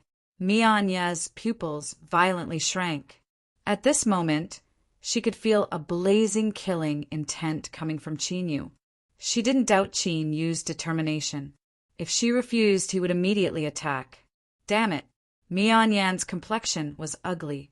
But as she met Qin Yu's eyes, her heart became increasingly cold. She took a deep breath and cupped her hands in front of her. I have been presumptuous. Since you are unwilling, then Mianya bids her farewells. She turned and left, her figure hidden in the sandstorm. The moment she vanished, a voice echoed out from afar. Even if the beast tide erupts, no matter why you are here, it is best for you to leave first. Consider this message as an apology from Mianya. Qin Yu frowned. Beast tide? He turned around and looked at Teacher Liao, who was deep within the cave. She is right. Abyssal demonic energy is rioting, and there are many chaotic and unstable fluctuations. This is indeed a sign of a beast tide. It should erupt within 5 days. Teacher Liao smiled. Then his tone suddenly changed. This little girl should have sensed my aura. With your intelligence, you should be able to figure out why you haven't killed her yet. Could it be that you have compassion for her because she is so beautiful? Qin Yu's lips twitched. I didn't kill her because I wasn't confident. Teacher Liao clapped her hands. You are quite self-aware. This little girl isn't easy to kill. You were right not to kill her. She blinked. However, she might not have told you about the beast tide out of kindness. I believe that you will meet again soon. Qin Yu had a calm expression. If she continues to pester me, although I am not confident, I can only try to kill her. This matter involved cracking the myriad soul Tao. No matter who it was, they could not affect this. Moreover, he wasn't afraid of killing anyone. Moreover, this was only an abyssal life form. As for the trouble that might arise if he couldn't avoid it, he could only calmly face it. Chapter 1039. Julu City was built with the back of a mountain, and there was an endless canyon in front of it. There was only a bridge made of demonic trees that connected the two sides of the canyon. The terrain was extremely steep. Thus, when the beast tide arrived, it became the best choice for the various abyssal tribes to avoid calamity. Less than 4 days after the news of the beast tide arrived, Julu City was already filled with people. However, there was still a large number of abyssal demons pouring in, causing the city's environment to become increasingly tense. The prices of all kinds of resources skyrocketed, causing some merchants who had been hoarding to make a lot of money. An honored guest has arrived. As the green-tailed demon's voice rang out from the entrance, the noisy hall immediately fell silent. Countless gazes gathered on him. At this time, it was a seller's market. Furthermore, there were many guests. It was already good to have someone greet them. For them to receive such treatment, it was clear that this person was truly an honored guest. In the Thousand Eye Hall, such treatment was naturally due to the accumulation of demonic crystals. They had spent at least 10 million demonic crystals. What entered the eyes of the demons was a large man. He was nearly 3 meters tall, and his muscles looked like they were made of iron. He gave off a valiant aura. With just one glance, everyone could tell that this person was not someone to be trifled with. They immediately looked away. Normally, Julu City's order was pretty good, but now that the beast tide had arrived, the situation had changed. At this time, no one cared if a few demons died. Mr. Lu Hua, you're here. The steward has already ordered us to bring you in. Please. The fox race woman was the most charming, and her figure was even more alluring. She wore a short skirt that revealed a pair of slender, white legs. Her chest was even more eye-catching. After bowing with a smile, she turned around and led the way, her fiery red tail twisting around her slender waist. Lu Hua remained expressionless. After nodding slightly, he followed behind the fox woman. He did not care about the lingering gazes. This performance caused the expressions of many demons in the dark to change. After thinking about it, they suppressed the desire in their hearts. Demonic crystals were tempting, but one needed to be alive to enjoy them. No matter how they looked at it, Lu Hua did not seem like a good target. After leaving the hall, the noise in his ears instantly disappeared. At the end of the beautifully decorated and spotless passageway was a very large reception room. The steward of the Thousand Eye Hall was a smiling fox elder dressed in a long black robe. He had obviously received the news in advance and was waiting outside the door. Mr. Lu Hua, please enter. The fox girl retracted her seductive demeanor, and her face unexpectedly became as pure as ice and as pure as jade. She didn't speak a single word as she sat in front of the short table and began to boil water for tea. What the abyssal demons drank was a kind of tea tree that was rooted in the abyss and grew by absorbing demonic energy. It was greatly beneficial to the demon race's cultivation. Adding on the fact that there were very few of them, they could be considered a treasure even more precious than demon crystals. It was something that only the upper echelons had the qualifications to enjoy. As the host and guests sat down, Old Fox gestured with his hand.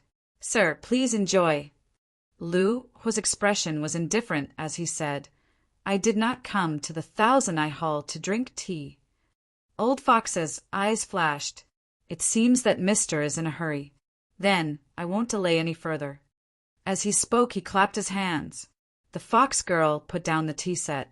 After carefully wiping her hands, she went to the back of the reception room and brought out a black box made entirely of demon crystals.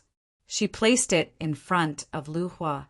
"The things that Mister wants, my Thousand Eye Hall has already prepared them. One of them is the blood of the six-eared een monkey. It is an unexpected harvest. The value of this item far exceeds the demon crystals that Mister has paid. But in order to express our gratitude for Mister's trust, my Thousand Eye Hall will not charge any additional fees. I only hope that in the future, if Mr. Lu Hua still needs it, you will continue to cooperate with my Thousand Eye Hall," Old Fox said with a sincere expression. Lu Hua's expression relaxed. He nodded. "I already understand the sincerity of the Thousand Eye Hall." He opened the black magic crystal box. Inside were 8 exquisitely crafted clear tubes. Inside were different colored liquids, each flashing with a halo of light. He picked them up one by one. After carefully inspecting them, Lu Hua closed the magic crystal box and stood up. "There is no problem. It was a pleasure working with you." Old Fox smiled. "Today's transaction is the largest that our hall has made in the last half a year. Now that the city is in chaos, if Mr. Lu Hua is willing, you can rest in our hall for several days.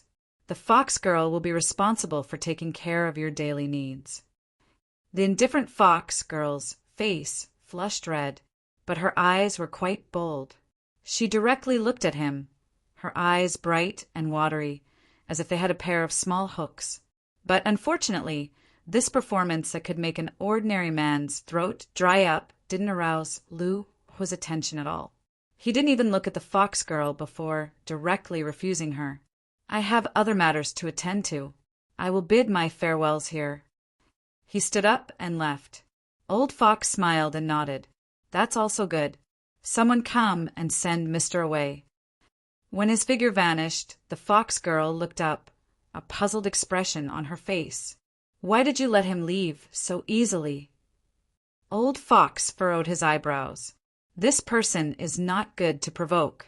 Now that the beast tide is about to arrive, it is best not to cause as much trouble as possible. After leaving the Thousand Eye Hall, Lu Hu blended into the streets. In the rolling stream of people, he vanished without a trace. A moment later, several abyssal demons stopped, their complexions pale. The figure they had locked onto had actually vanished from right under their noses. Damn it, a fat sheep had run away. Creak! The courtyard doors were pushed open from the outside, and Lu Hu stepped in. After carefully inspecting the area and making sure that no one had touched it, he turned and closed the doors. "You're back." Liao Shi walked out. His eyes fell on Qin Yu, and he couldn't help but reveal a strange expression.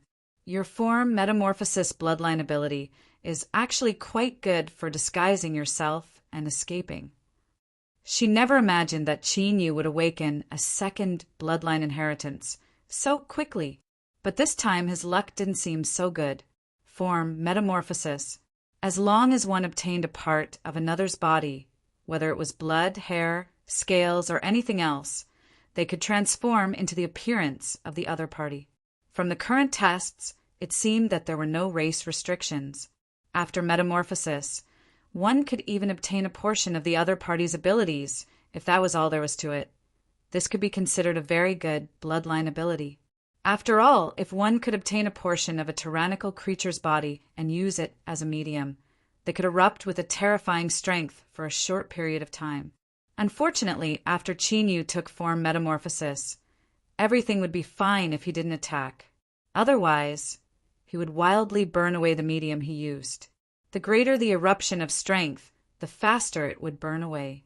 According to Liao Shi's judgment, this was basically a useless ability. But as Liao Shi said, if it was used purely to hide oneself, it was indeed quite amazing. At most, it could be considered a consolation prize.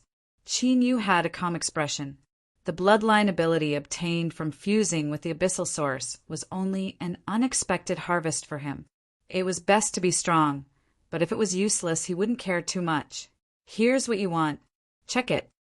When he was in the Thousand Eye Hall, he had pretended to look through it, but the truth was that he couldn't tell what was inside. Liao Shi's eyes brightened.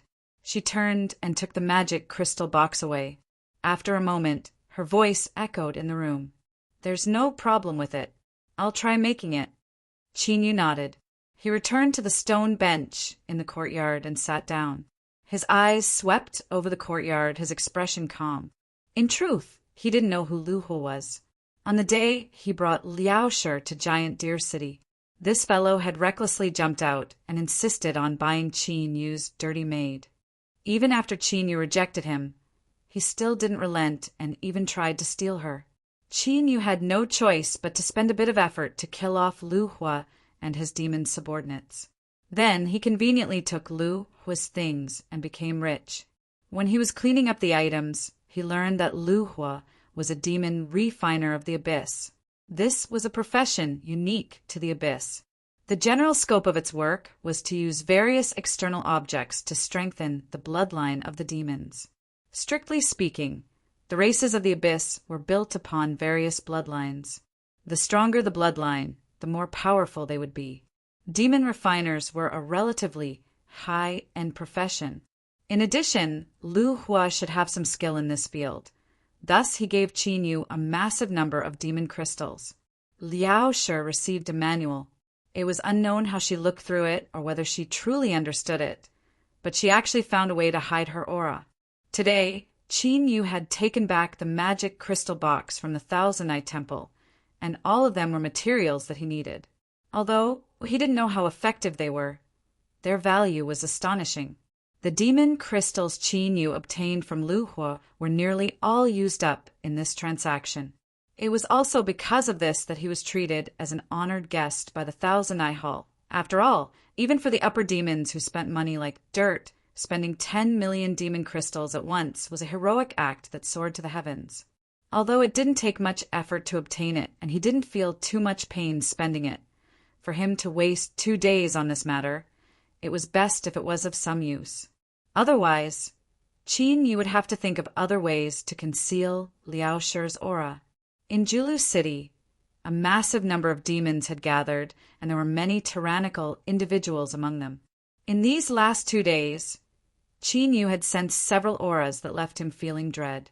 If these people were to discover Liao Shi's existence, then even if Qin Yu did as he said he would and fled by himself, he feared he wouldn't be able to escape Julu City alive.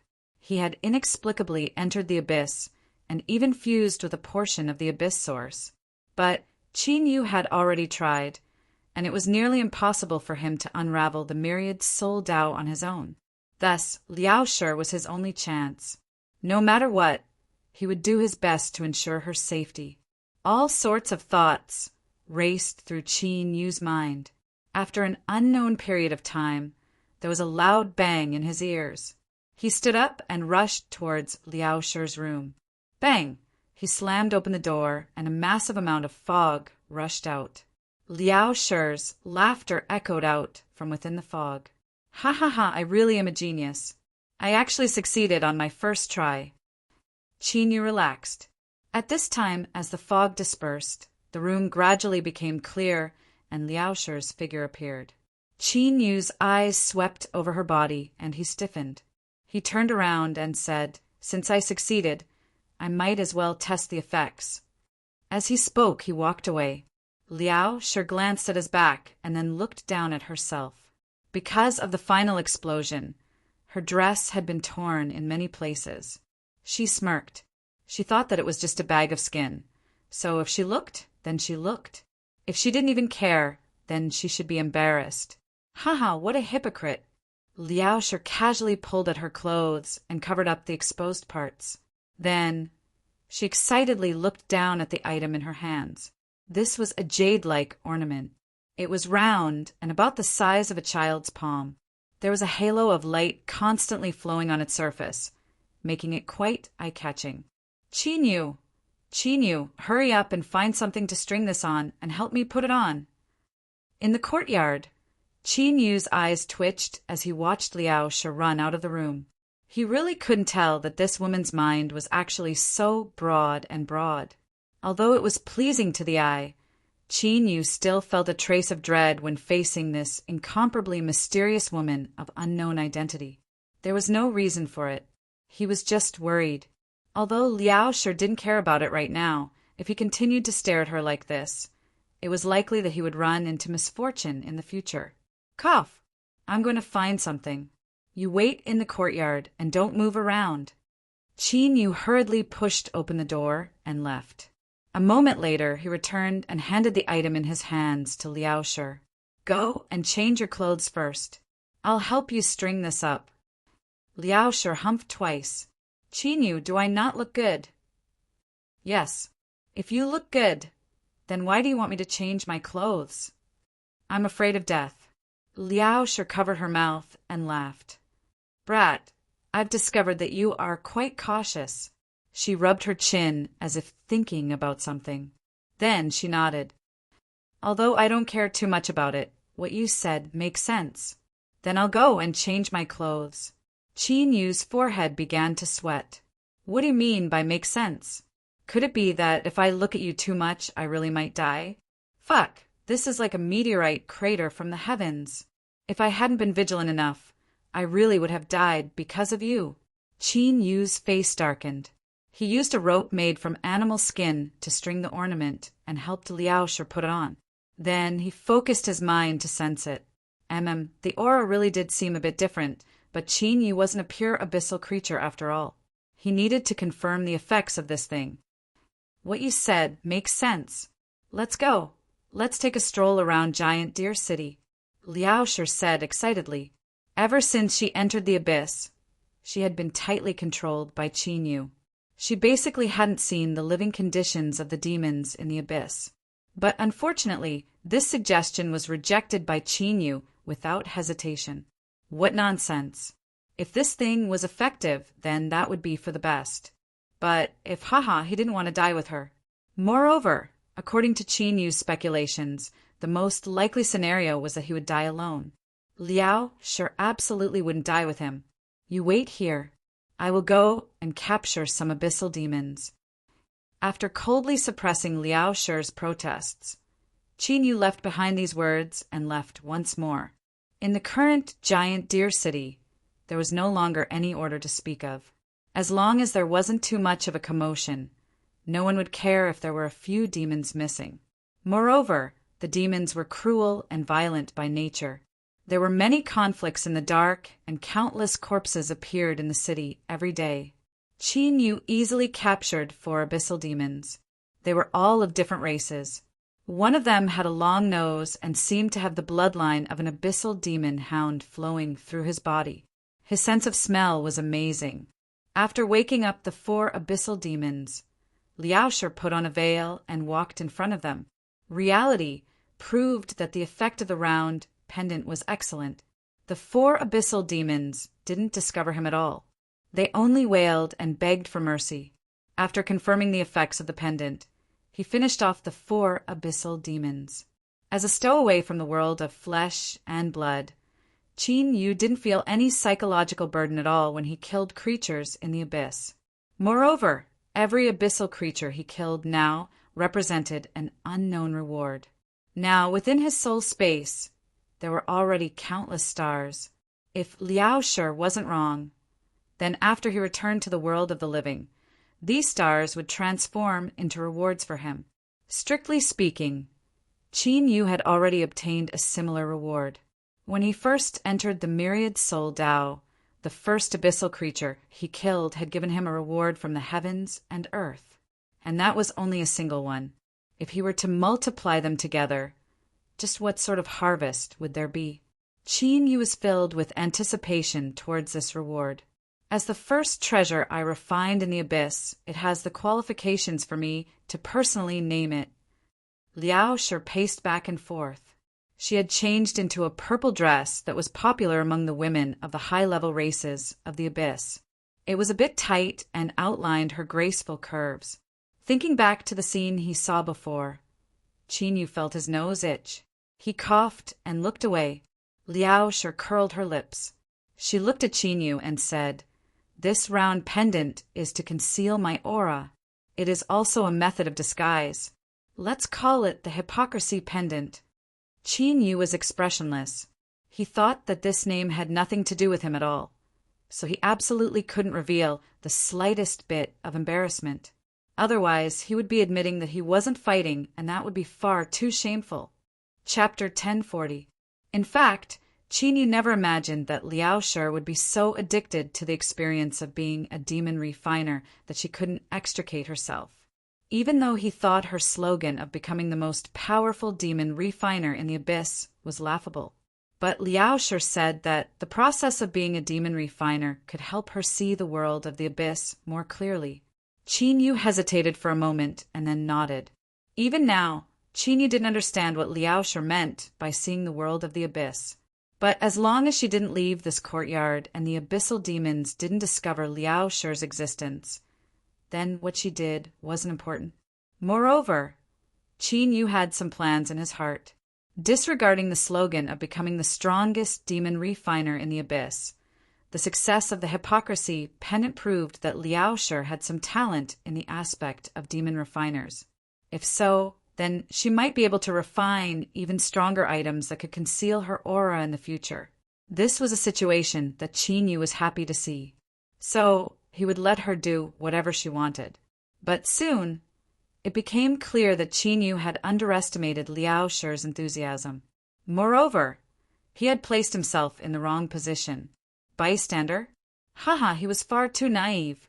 I told you before that after I entered the abyss, I couldn't use any strength. And in the demon refiner profession, there are certain steps that require the assistance of abyssal demon energy to proceed. Don't look at me like that. The fact that the hypocrisy pendant was successfully refined is a special case and doesn't represent anything. In short, you must be my assistant. When I need you, help me complete the special steps of the refinement. Of course, you can refuse. But I must remind you that if I am in a bad mood, I will become excited and the aura I release will rapidly become stronger. When that happens, the abyssal demons will be drawn in. Don't say that I didn't warn you. Qin Yu's face darkened. He wanted to roar out loud. Like hell, I'll believe you. You are such a bad woman. This reason was just too good.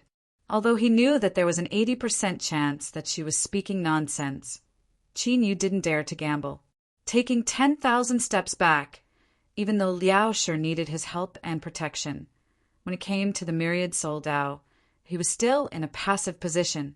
Without much hesitation, the first assistant to the future strongest demon refiner in the chaos abyss officially assumed his position with an incredibly grim expression.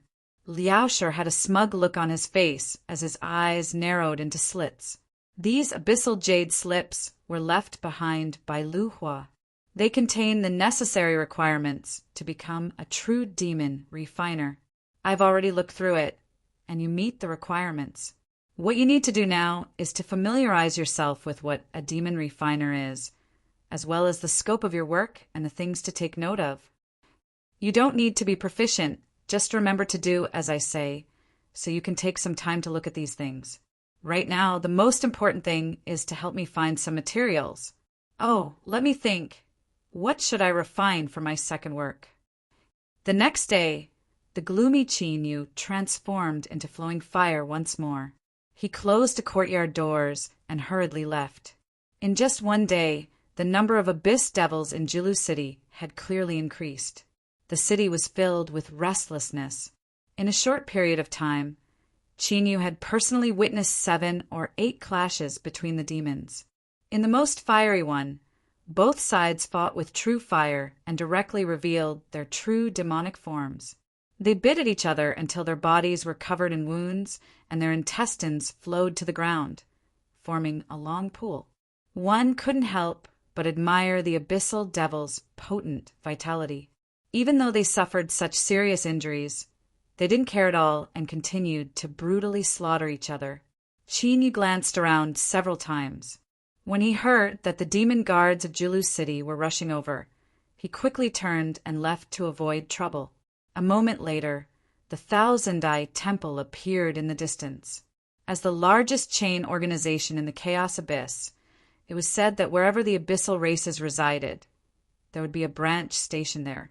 Whether this was true or not, Qin Yu knew that it was indeed extremely strong. The last transaction had cost an astonishing amount of money, but at the very least it had managed to gather what Qin Yu needed within the allotted time.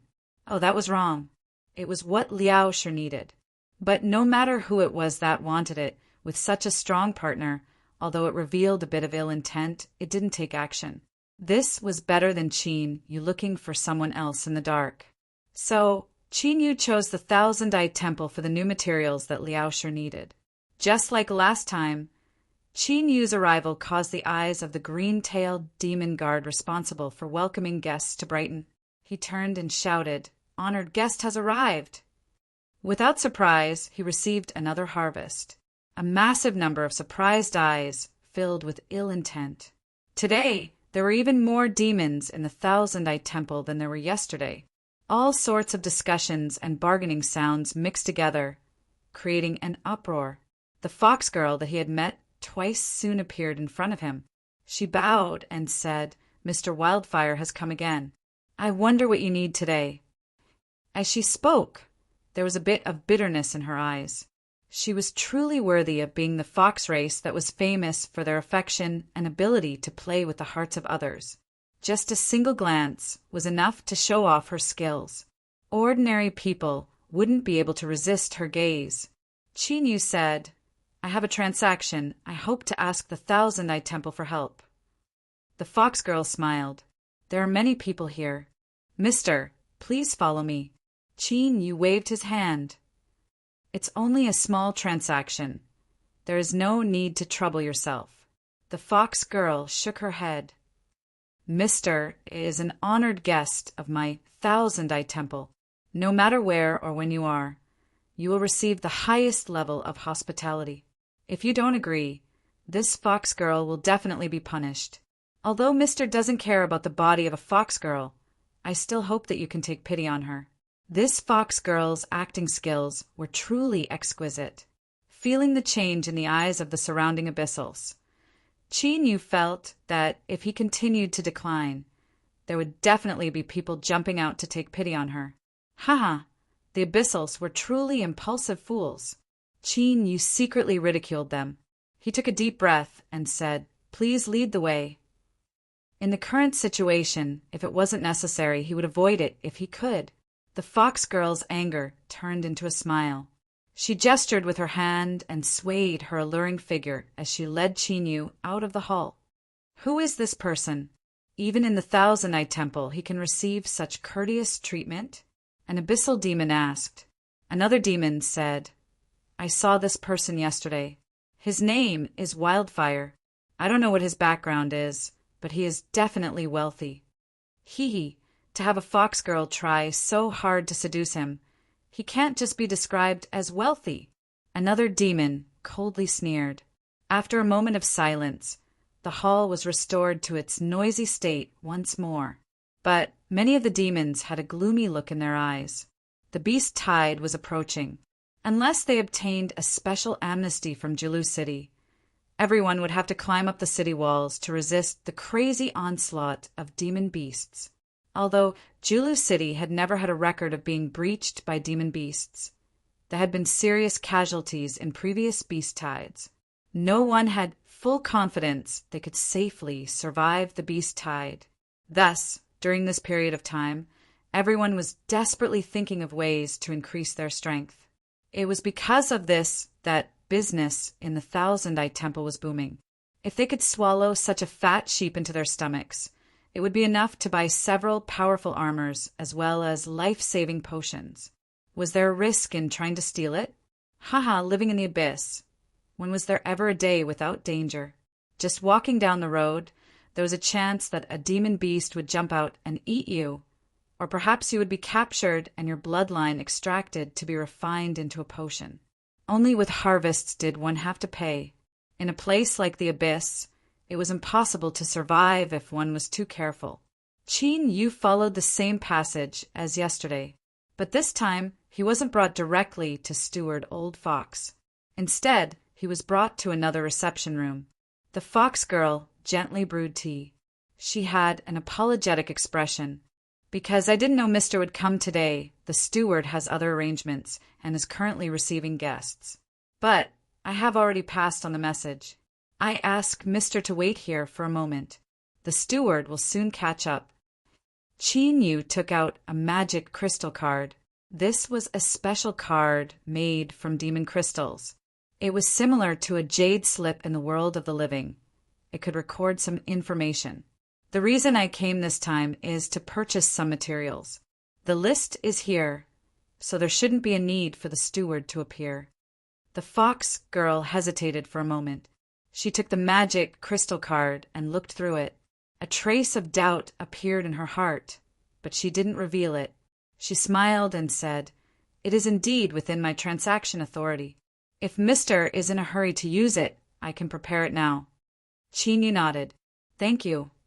The fox girl bowed and left. She soon returned and placed a demonic leather bag on the table. I ask Mr. to check it. Qin Yu picked it up. I believe in the credibility of the Thousand-Eyed Temple. How many demonic crystals are there in total?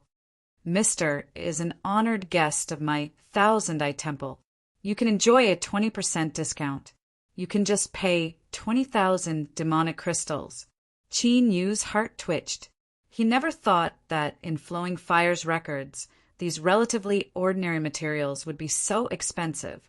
Luckily, he still had 20,000 demonic crystals on him. If he couldn't take them out, then he would lose face. After completing the payment, Qin Yu didn't wait for Old Fox. He stood up and bid his farewells. The fox girl saw him off as usual. When Qin Yu stepped out of the Thousand-Eyed Temple, she hesitated for a moment and said, Guest, you should be careful. Qin Yu looked at her. Thank you for the reminder. He stepped out of the Thousand-Eyed Temple and mixed into the crowd of demons. Looking at his back, the fox girl turned and left. When she returned to the reception room, she saw Old Fox standing there, holding the magic crystal card in his hand. He left. Old Fox laid down the magic crystal card and turned around. The fox girl respectfully said, "Yes, I have already warned him to be careful, but I fear it will be difficult for him to throw off those people following him today." Old Fox lightly said, "That is his own matter. It has nothing to do with us." His eyes flashed, and he tapped the magic crystal card with his finger. Interesting. A magic crystal alchemist completed a transaction of 10 million crystals yesterday, and now he's here to buy these entry-level materials. I have no idea what he's up to. The fox girl nodded. She suddenly thought of something. "Steward, the guest that is looking for someone is urging us again. I wonder if there is any news?" Old Fox had a calm expression.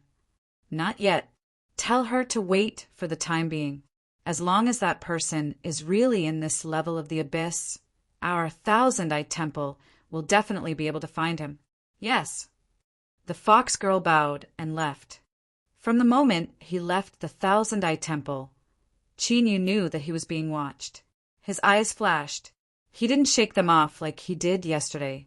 After thinking for a moment, he took the initiative to walk towards a remote area. Although the current giant deer city was already overcrowded with people, and there was basically no place that was peaceful, there were still some places that were blind spots in the city. Even if he caused trouble there, the demon guards wouldn't care. For instance, the alley that Chinyu had just entered was called Merry Forest. No matter where it was, there would always be a dark place where light couldn't penetrate. Giant Deer City's Merry Forest was such a place. In front of him was a massive pile of low buildings. There were cold and gloomy eyes staring at him from both sides. There was an invisible aura in the air that left one feeling restless and fearful. Seeing Chinyu enter the Merry Forest, the complexions of the chasing abyssal demons changed. There were several waves of them that hesitated before directly leaving. But not all demons feared the reputation of the Merry Forest. Although a strong dragon couldn't suppress a local snake that was only relatively speaking. In the face of absolute strength, everything would be crushed to powder. There was certainly nothing to fear. However, the Merry Forest was infamous. Everyone was only here for wealth, so it was better to be safe. Let's join forces. After we kill Willow Fire, we'll evenly divide the harvest. All right. The 3 waves of abyssal demons that had decided to rush in reached a consensus after a brief discussion. They joined together and chased after Chinyu. In the blink of an eye, they disappeared into the deep passageway, like a drop of water falling into sand. After entering the Merry Forest, there was no need to hide anymore. The group of demons sped up and soon caught up to Chinyu. "Stop!" With a loud shout, an abyssal demon diabolically grinned. He lifted a hand and pressed forwards. Bang! Abyssal demonic energy erupted, turning into a great axe that fell from the skies, straight towards Chinyu's head. Chinyu didn't turn his head, but as if he could see the attack coming from behind him, he dodged to the side. The ground cracked apart, tearing open a long hole.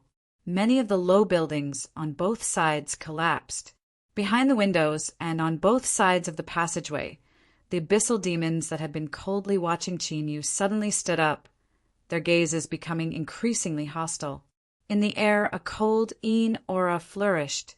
The abyssal demon diabolically grinned. "We came for him. After we kill him, we'll leave. You had best not stir up trouble for yourselves." Whoosh! With the sound of breaking air, the demon's complexion changed. His eyes popped out as if he had sensed something extremely terrifying. With a strange cry, he stomped his feet and began to rapidly retreat. But at this time, a black shadow suddenly accelerated, piercing through the demon's chest and leaving behind a trail of blood. Unlike demon beasts, the blood of the abyssal demons was also red. It was just that compared to the blood of flesh and blood beings, it was a bit darker. It has been a long time since anyone has dared to cause trouble in my merry forest. You outsiders sure have guts. Since that's the case, none of you shall leave. Sneering coldly, the encirclement of demons parted to reveal a path for them. A young devil strode forward. He wasn't tall or burly, and was actually quite thin compared to the larger devils. However, the surrounding devils all had cold, frighteningly cold expressions on their faces as they stared at him with awe and veneration. Horned python race. Among the demons chasing Chinyu, one of them paled and shouted out loud, seeing the dense, dark gray lines on the exposed flesh of the young man from the devil clan. The rest of the people were also horrified. They never imagined that they would encounter an expert of the horned python race in this merry forest. The abyssal races were differentiated by their bloodline. The status of the horned python race was only inferior to some powerful royal races. Even amongst the superior races, they were considered one of the best. Their race was born with infinite strength. When they grew up, a single horn would fall off their head. After being refined by demonic energy, it would become their strongest weapon. It was incomparably sharp and indestructible. And most importantly, he had killed that abyssal demon with a single strike. He had displayed absolute strength. This was at least at the demon general level, and an outstanding one at that.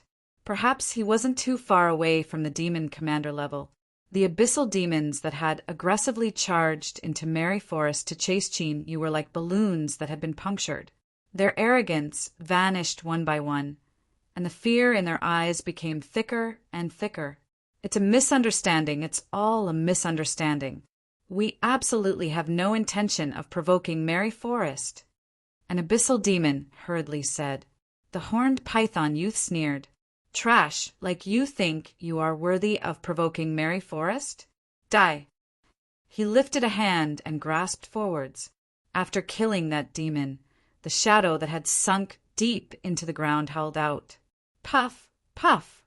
There was a series of sounds of flesh and blood being torn apart.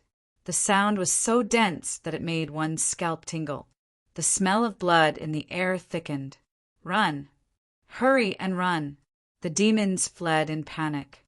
But unfortunately, they weren't fast enough. Even though they managed to escape, the shadow still caught up to them and pierced through their chests. In a short, several breaths of time, the horned python youth lifted his hand and a pitch-black spear fell into his grasp. All of the abyssal demons that chased after him died where they stood. He turned around, his icy gaze falling on Chinyu. Since you are being chased by so many people, you must be a fat sheep. Take out something on your body, and perhaps you can buy your life. Chapter 1041. It was said that those who did not think far ahead would have immediate worries. Although these words were slightly negative and inauspicious, there was still some truth to them. In Chinyu's opinion, it was necessary to maintain the fine style of being vigilant in times of peace in the abyss. Thus, after entering Giant Deer City, he had already prepared for the worst. For instance, if Liao Shi's existence was discovered by the abyssal demons, Merry Forest was the escape route that Chinyu had found for himself. This lawless, chaotic, and gloomy land where countless sins were committed every day was the best choice for him. As long as he could escape there, he might have a chance to escape this calamity. It was precisely because of this that Chinyu had some understanding of the Merry Forest. So when he heard the words of a young man from the horned python clan, his eyes flickered, and he revealed a trace of surprise. You can buy your life in the Merry Forest. The horned python youth was expressionless. I'm in a good mood today. Chinyu glanced at him and slowly shook his head. That's a bit disappointing. I don't have anything on me that I can give you for your good mood today. The horned python youth frowned. Do you want to die? Of course not. Chinyu smiled. Although I can be considered to have lived for a long time, I am still far from having nothing to live for. That's why we have to live. We must live. The horned python youth's eyes twitched. He felt that his patience had reached its limit. After several breaths of silence, he lifted a finger and said, The exit is over there. Let's go now. Chinyu's eyebrows shot up. He immediately smiled and said, Then thank you. He swept his eyes over the demon corpses strewn all over the ground and sighed inwardly. He had originally wanted to borrow these abyssal demons to make another fortune. Although Qin Yu didn't care much about things like demon crystals, Liao sure wanted to become a demon refiner. This was clearly a money-burning profession, so it was better to be prepared. But now this idea had fallen through. Well, he would think of another way. He turned and left. But today, it was destined that Qin Yu wouldn't leave Merry Forest so easily. Just as he turned around, he heard a giggle. Black Edge, this person is in trouble. He purposely escaped into my Merry Forest. Wouldn't it be a joke if we let him go just like that? The surrounding devils quickly scattered, and a female devil led them over. She was tall and slender, comparable to an ordinary male devil. In addition to her bold clothing, her curves were all over the place. At this moment, a pair of light violet eyes were looking at the young man from the horned python clan, and the corners of his mouth curled up slightly to reveal a trace of ridicule. Black light knitted his brows tightly before relaxing. He spoke in a faint voice. This place is under my jurisdiction. I will decide how to deal with it. Ing Feng, you should not meddle in other people's business. Since his lordship has given me the position of patrol, there's nothing in the entire Merry Forest that I can't manage. Or could it be that you, Black Edge, think too highly of yourself and dare to question his lordship's appointment? The smile on Ing Feng's face became even more obvious. Black Edge's expression was calm and unmoved. My loyalty to the Lord is not something you have the right to question. Good. Then I will personally deal with this person who dares to cause trouble and intrude into my Merry Forest. Ing Feng covered her mouth and giggled. She swept her eyes over Qin Yu and lightly said, Go! Cut off his head and hang it at the entrance. Let everyone know just how stupid it is to provoke our Merry Forest. Yes, miss. A demon behind her bowed and stepped forwards. As his eyes fell on Qin Yu, his eyes instantly turned blood red. The smell of your body isn't bad. I will taste your blood. If it tastes good, then I will eat you. The abyssal demons possessed intelligence no less than that of humans. But all sorts of powerful demonic bloodlines flowed through their bodies, originating from the same source as the abyssal demon beasts. Because of the influence of the demonic bloodline, they had a violent and cruel nature and a bloodthirsty desire. It wasn't rare for them to swallow powerful enemies to strengthen themselves. So, what this demon said was not to scare Qin Yu, but the true thoughts in his heart. Qin Yu could clearly feel this. He frowned, a bit of cold intent gushing out from the depths of his heart.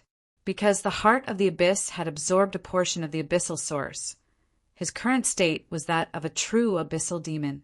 But he still felt a deep disgust toward such bloody methods. Qin Yu didn't want to complicate matters, so he was willing to leave. But since the people of Merry Forest didn't want to give up, then he would have to see just how much strength this dark land of Giant Deer City was hiding. Dong! The ground cracked apart. The crimson-eyed abyssal demon turned into a shadow and rushed forwards. Before he arrived, a cruel aura covered his mind. If one's will wasn't firm, they would be affected by this aura. Panic and fear would grow in their hearts, causing their strength to fall. He lifted his arm and punched out. The surface of his giant fist was wrapped in surging abyssal demon energy. As he tore through the air, the surrounding abyssal demons' complexions changed. This sort of strength approached that of a demon general. It was said that Missing Feng was incredibly strong and had countless powerhouses under her command. Now that they saw it, it was no wonder that the Lord valued her so highly. Humph! Ku Ye's demon break strike is becoming more and more powerful.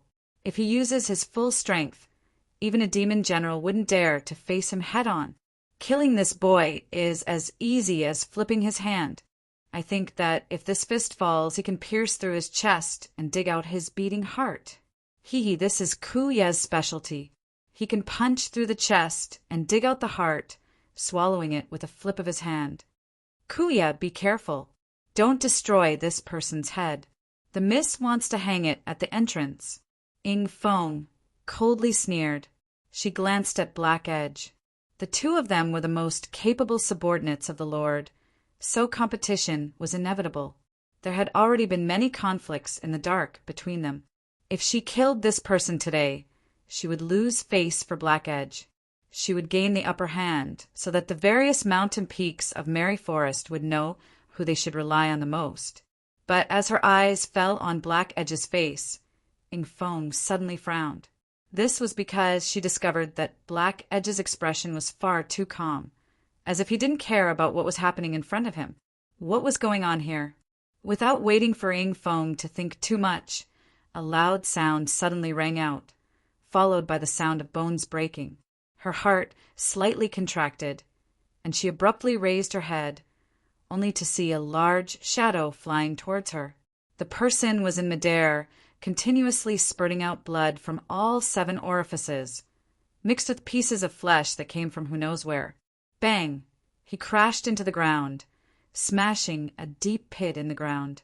Looking at Kuya lying at the bottom of the pit, it was clear that he was gasping for breath.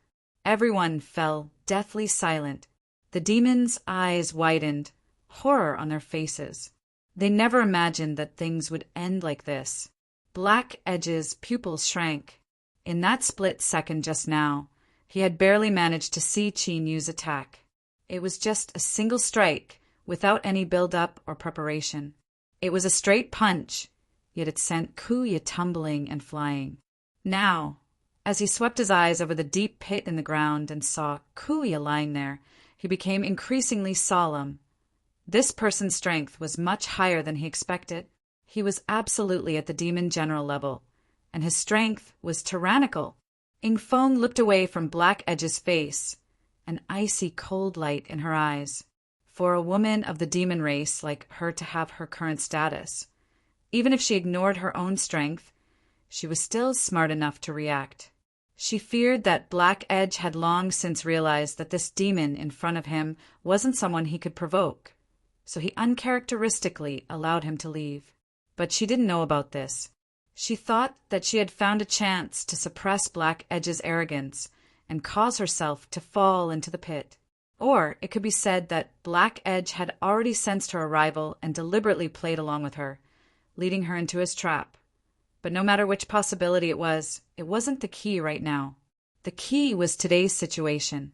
If Ing Feng couldn't kill this demon in front of her, she would lose all face. She absolutely could not accept this. Taking a deep breath, Ing Feng lifted a hand and pressed down. In the pit, Kuya's neck broke. His body twitched several times before he lost all signs of life. Your injuries are too heavy. I cannot save you. But Kuya, don't worry. I will kill this person and tear out his bones to take revenge for you. Behind her, her subordinates roared in a low voice, their eyes filled with brutality. Their suppressed arrogance burned fiercely once again. In the abyss, there was constant slaughter. They were used to seeing death. Since they couldn't be cured, there was no meaning in living. Instead, they might as well die. Moreover, Miss Ing Feng had said that she would take revenge for Kuya. Those who dared to kill them would all die a more miserable death. At this time, Black Edge suddenly spoke up. Ing Feng, I advise you to stop here and leave with your subordinates. Ing Feng was silent for a moment. Then she suddenly laughed, her chest jiggling. Large patches of white and delicate skin moved the mind. I just killed my closest subordinate with my own hands, and now you want me to stop? Black Edge, do you think I will agree? Black Edge frowned. He looked deeply at her. I am only fulfilling my duty as a subordinate of Master. Since you don't agree, then no matter what happens, it has nothing to do with me. Ing Feng's eyes sparkled and her cheeks blushed red. She said in a soft voice, Of course. Everything that happens today will be borne by me alone. She looked at Qin Yu and stepped forwards. Indeed, I underestimated you. But if I can kill a powerful demon general and seize your bloodline, perhaps I can break through my current limit. An invisible aura was released from her body, instantly filling every inch of the surrounding space.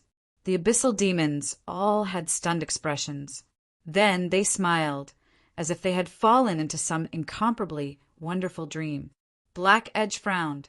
He drew back several steps, avoiding the shroud of this aura. Besides him, only Ing Feng's subordinates were able to barely resist this strength that tugged at their minds. They lowered their heads, not daring to look at her.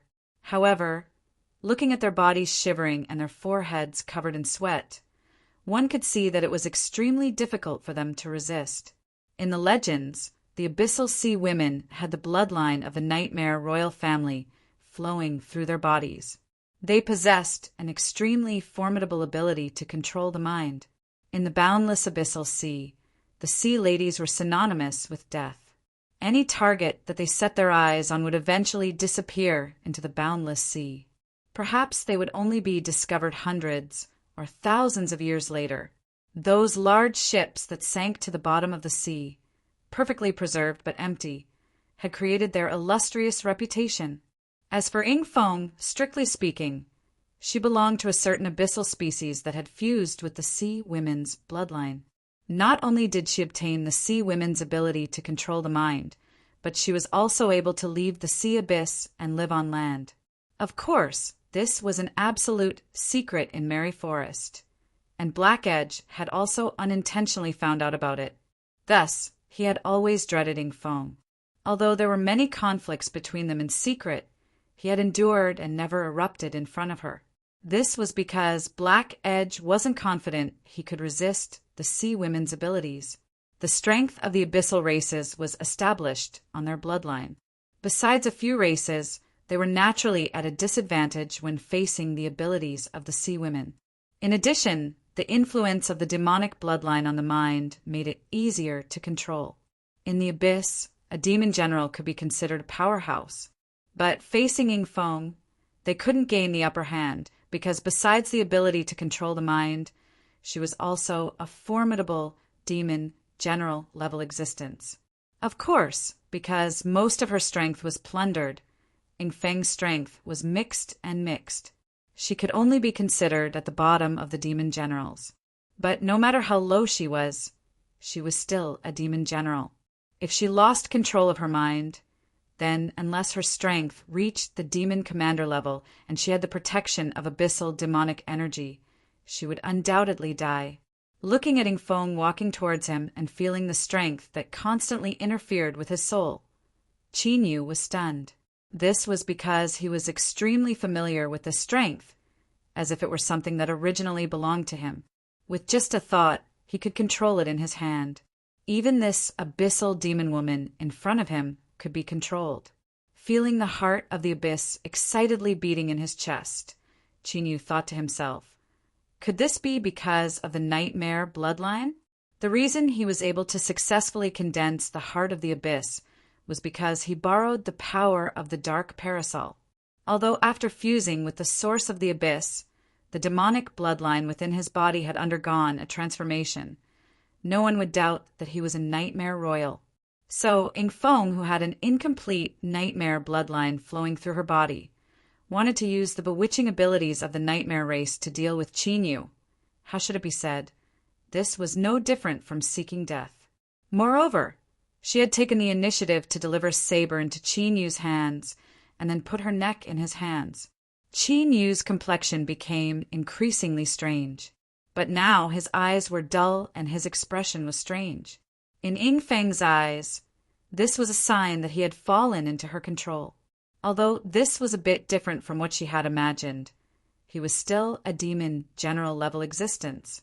It was reasonable for him to have some ability to resist her, so she didn't think too much about it. Her eyes turned icy cold, and Ing Feng's expression became increasingly gentle. Her ruddy complexion deepened and her breathing quickened. She walked to Qin Yu's side and stretched out her arms, wrapping them around his neck. She gently pressed her body against his and breathed into his ear. "Do you love me?" "Yes." Qin Yu's expression was wooden.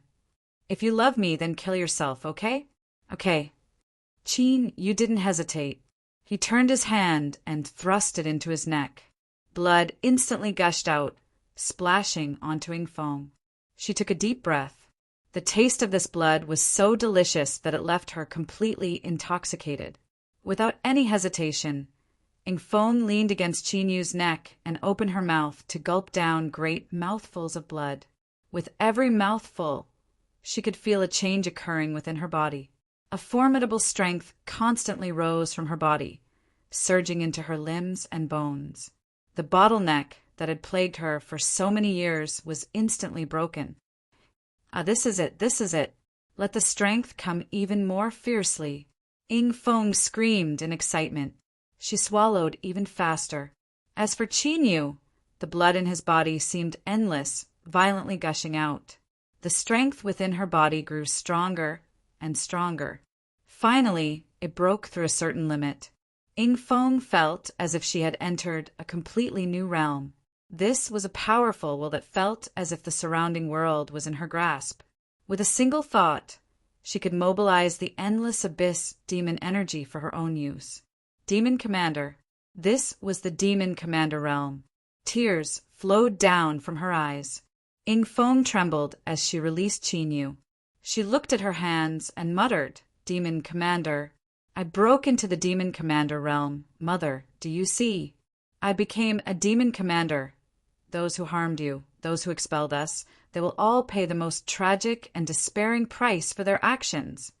Your daughter guarantees you that I will send all of them into the most terrifying abyss of purgatory, where they will howl for all eternity.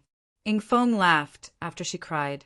Then she looked at the dead Qin Yu, who was still crazily gushing blood from the wound on his neck. No, Demon Commander is not enough. I will become the Supreme King and control the will of the abyss to thoroughly destroy them. She threw herself at Qin Yu. She opened her mouth and bit down on the wound, crazily swallowing blood. Black light felt as if he had fallen into an icy lake. He froze where he was. As he looked at Ingfeng, who was lying on the ground, constantly biting and swallowing dirt, his face paled. Although he had already expected that Qin Yu would not be easy to deal with, he never imagined that he would be formidable to such a degree. Demon General, no, absolutely not. To be able to make Ingfeng fall into an illusion without any resistance, how could such a powerful ability be possessed by someone at the level of a demon general? Could it be that he was a demon commander? As he thought of this, Black Light's face paled even more. He could not suppress the panic and despair in his eyes. As a superior demon general, he was even more aware of the terrifying power that a demon commander could possess. Even if there were 10 of him joining forces, they would still be completely crushed when facing a demon commander. This was because a demon commander and a demon general might seem to only be a single rank apart, but it represented 2 completely different species. The difference in strength was like heaven and earth. Qin Yu's gaze fell on him. With just a thought, he could guess what this boy was thinking. It seemed that his performance had completely frightened this young powerhouse of the horned python race. As his thoughts raced, Qin Yu's gaze changed. He looked up ahead. In the next moment, a calm voice sounded in his ears. My subordinates had eyes but failed to see. They have offended you. I ask that you show mercy and let them live. The tone was calm, but there was a faint, cold aura that wrapped around his body, causing one to shudder. It was like in the next moment 1,000,000,000,000 fine needles would fall down, ripping apart one's soul. Demon Commander. With a thought, he could mobilize the abyssal demonic energy for his own use. There was no other possibility for such a method. Qin Yu was expressionless. After confronting this aura for several breaths of time, he turned and left. Whew! Black Light fell to the ground. He gasped for breath, sweat dripping down his body. He had never felt that death was so close to him. It was like he would be swallowed up in the next moment. Chapter 1042. Qin Yu left Mary Forest amidst many awestruck gazes. As he looked back at this area filled with low buildings, he couldn't help but narrow his eyes. To be able to control an entire area in the massive giant Deer City and become the true ruler, there was indeed a reason for this. Demon Commander. If he hadn't seen it with his own eyes, Qin Yu wouldn't have believed it. A dignified powerhouse that stood at the peak of the abyss would actually be willing to hide in such a small and narrow place. That's right, although Mary Forest was infamous, It was an unregulated area of Giant Deer City that occupied nearly a fifth of the entire city. But to a demon commander, this place was far, far too small. It was like a great dragon that had drilled into a small pond.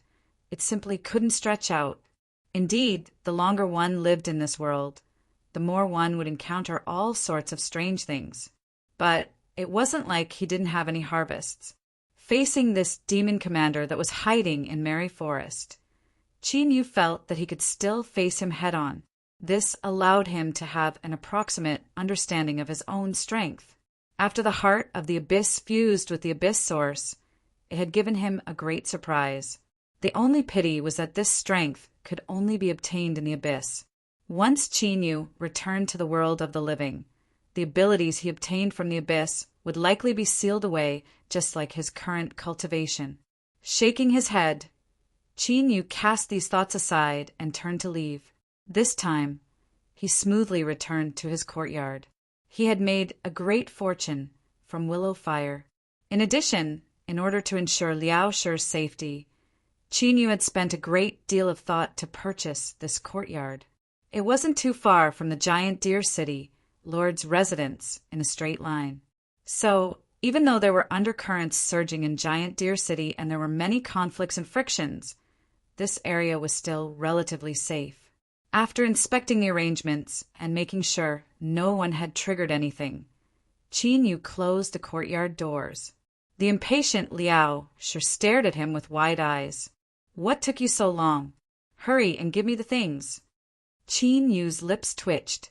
He thought if it weren't for the fact that you went crazy and insisted on becoming an abyssal demon refiner, I wouldn't have to go through all this trouble.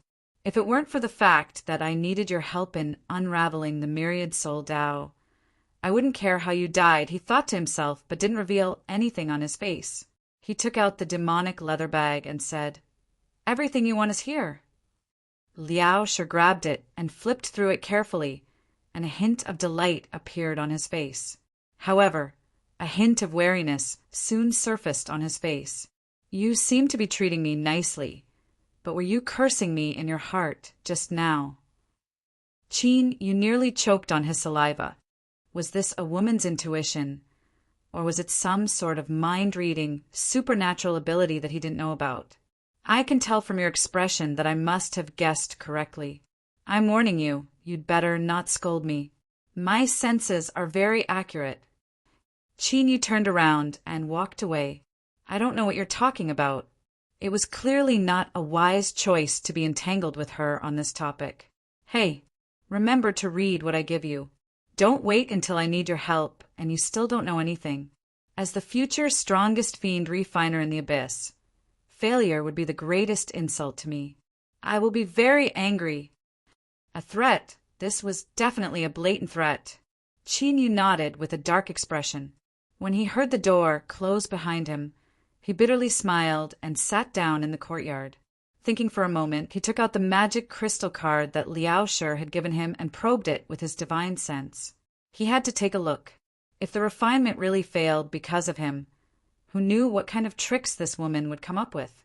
Although he hadn't come into contact with the fiend refiner profession before, Qin Yu could still be considered an alchemy grandmaster. Moreover, he had even been a beast trainer grandmaster for a period of time. Perhaps it was because there were some similarities between these several professions, so Qin Yu soon immersed himself in them. Some things didn't seem too difficult to understand. Gradually, Qin Yu gained an intuitive understanding of the fiend refiner profession. At the very least, he had a general understanding of it. Of course, this didn't mean that Qin Yu had become an abyssal fiend refiner. To be more accurate, he was still far from it. At most, he had an elementary understanding of fiend refinement. Qin Yu, hurry and come in." Her urgent voice was accompanied by a slight gasp for breath. As it fell into his ears, it caused his imagination to run wild. Qin Yu woke up with a start, a helpless look on his face. This woman Liao Shi was becoming more and more strange recently. He always felt that something was wrong. Why did she have to use such a voice to call out to someone? If he didn't understand, he would think that he was doing something with her. Although he ridiculed her in his heart, Qin Yu didn't dare to delay. His figure flickered, and he flew into her room like a fleeting shadow. As soon as he saw her, Qin Yu's face froze. Who knew what problems had occurred during the refinement process? Her clothes had been fine just a moment ago, but now they were torn in many places, and there were even burn marks, revealing large swathes of her fair skin. The degree of her nakedness was even more eye-catching than what Qin Yu had seen yesterday. It was enough to make one's nose bleed. What are you standing around for? It's your turn. Hurry up and pour in the abyssal demon energy. Remember, you have to be very, very gentle. They are too weak right now and can't withstand the slightest fluctuation. A ball of light floated in front of Liao Shi. All sorts of mottled lights surged, sometimes red, sometimes green, and sometimes blue. It gave off an incomparably chaotic feeling, as if it could explode at any moment. Taking a deep breath to calm his mind, Qin Yu braced himself and walked over. Before he could do anything, Liao Shi hugged him tightly. Hurry up and do it. I will tell you how much demonic energy you need to pour in through my senses. This woman, being caught off guard by her hug, Qin Yu almost jumped in fright. If he really did that, even the slightest fluctuation of energy would spread and the ball of light in front of him would be destroyed. Qin Yu tried his best not to feel the astonishing sensation of contact. He steadied his mind and slowly circulated the demonic energy in his body. As soon as he moved, Liao Shi lowered her voice and said, "Slow down a little slower. You're using too much demonic energy. Yes, reduce it by a third and the flow can be slightly faster. Do you see the changes in the light? After they stabilize, continue pouring it in like this for 3 breaths of time. Increase the demonic energy output by 3 times. Faster. I have to be decisive and need these disobedient little things together. I'm about to succeed. That's the tempo. Just maintain it for a little longer, and you can retreat. Leave the rest to me. All right, you can leave now. Close the door and don't disturb me." Qin Yu exited the room and closed the door gently. Only then did he let out a long sigh of relief. He subconsciously raised his hand to wipe the beads of sweat off his forehead. Given his mental fortitude, he wasn't nervous at all when it came to supplying some demonic energy. The key was that Liao Shi, in order not to affect the forging process, she had been whispering into his ears the entire time. It was only today that Qin Yu truly understood the meaning of this phrase. Although Qin Yu was dissatisfied with Liao Shi, her aura was truly refreshing to the heart and mind. Only the heavens knew how much effort it took for Qin Yu to not make a fool of himself. Qin Yu turned his head to look at the door and bitterly smiled. He thought that this assistant's job was a bit too uncomfortable. This definitely wasn't an act of showing off after taking advantage of her. The key was that Qin Yu already knew that Liao Shi wasn't someone to be trifled with. Moreover, she had even vaguely confirmed this point. If he took advantage of her now, who knew what kind of price he would have to pay in the future? Qin Yu's intuition told him that this was a situation he absolutely didn't want to face. Calm down, calm down. I can't be blinded by this woman's tricks. Who knows when she will turn against me? An hour later, Liao Shi, who was dressed in tattered clothes and had a deranged appearance, rushed out of the room. She was even more eye-catching than Qin Yu. She was holding a black pill in her hands. Success! Success! Ha ha ha! I knew that I was a true genius. I will definitely become the strongest demon refiner in the abyss in the future. Qin Yu looked at the 2 little rabbits that were jumping up and down as she moved. He took a deep breath, silently praying that he couldn't see anything. All the pink skulls were fleeting clouds, so he mustn't be blinded by them. Of course, only Qin Yu knew how effective it would be. But looking at his lowered head, it didn't seem to be too good. However, Liao Shi had actually succeeded in refining a potion. This was a bit beyond Qin Yu's expectations. But thinking about it carefully, she had even refined the pendant of hypocrisy that could conceal one's aura. This sort of elementary potion didn't seem like much at all. Of course, the potion had been refined, but as to how effective it was, he needed to test it out before he knew. Following that, Qin Yu decisively rejected Liao Shi's suggestion to have him test the potion. No matter how she curled her lips, Qin Yu remained expressionless. Nonsense. If you want me to test the potion, then I'll do it. Whose fault will it be if I die? Qin Yu, since you don't know how to appreciate my kindness, then go and capture a few abyssal demons. Remember, you must injure them. I want to see how the potion works. Qin Yu's lips twitched as he heard this. He thought to himself, do you think you can get injured just because you want to? In the end, I have to do it. But when he left the door, Qin Yu suddenly discovered that Liao Shi's words were quite accurate. An abyssal demon was lying not too far away from the door. There was a large pool of blood beneath his body. Although there were many demons coming and going, none of them stopped at all. The beast tide was approaching. Everyone was racking their brains, thinking of how to survive this calamity. Who would have the mind to care about the life and death of others? Qin Yu glanced around. Then he reached out and grabbed the person, turned around and pushed open the door. Such heavy injuries should be enough to satisfy you, right? It feels quite sturdy. Such a large body, it must be good material. Seeing Qin Yu turn around and leave with such a heavily injured abyssal demon, Liao Shi was pleasantly surprised. She repeatedly told him to put the person down, but when it was time to save the person, she was a bit lost. After thinking for a long time, she took out 3 black potions and had Qin Yu mix them with water and force them into the person's mouth. The unconscious abyssal demon soon twitched. His face was fierce and blood wildly gushed out from his wounds. After several moments, there was no more movement. Liao Shi was stunned. He's dead. Qin Yu inspected him and said, not yet, but he's almost there. His lips twitched and he rubbed his temples. Was this what you meant by not appreciating someone's good intentions? His stomach had been torn open and wrapped up.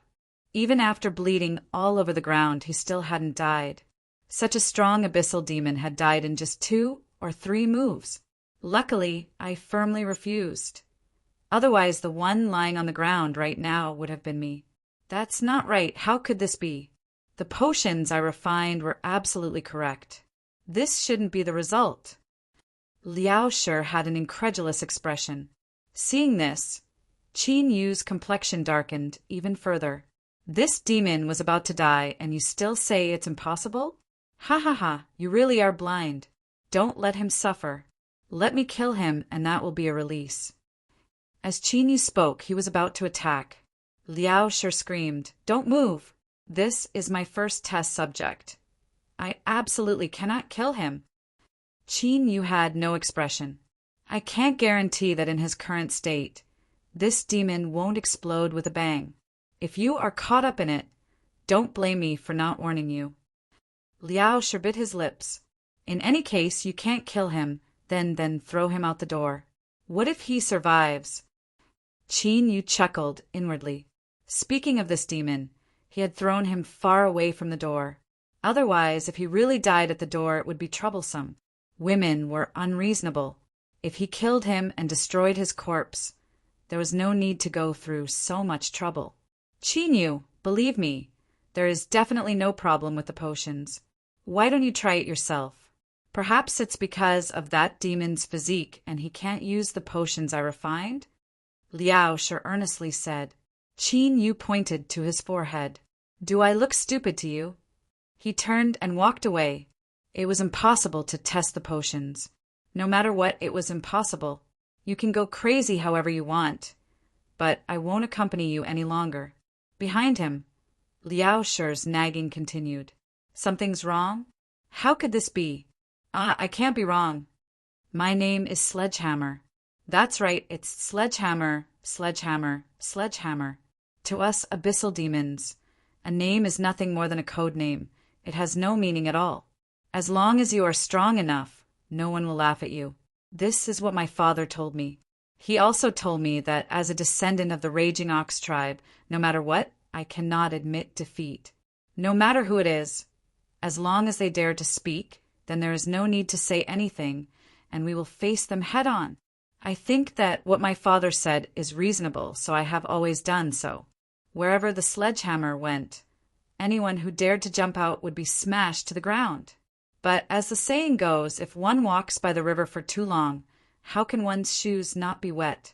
I, Nyo Sledgehammer, have rampaged through the abyss for so many years, and now I have finally met my match. That was a mongrel from the raging tiger tribe. He actually dared to call me stupid. I don't care how strong you are. I will roll up my sleeves and fight. The process was too painful, and I don't want to recall it.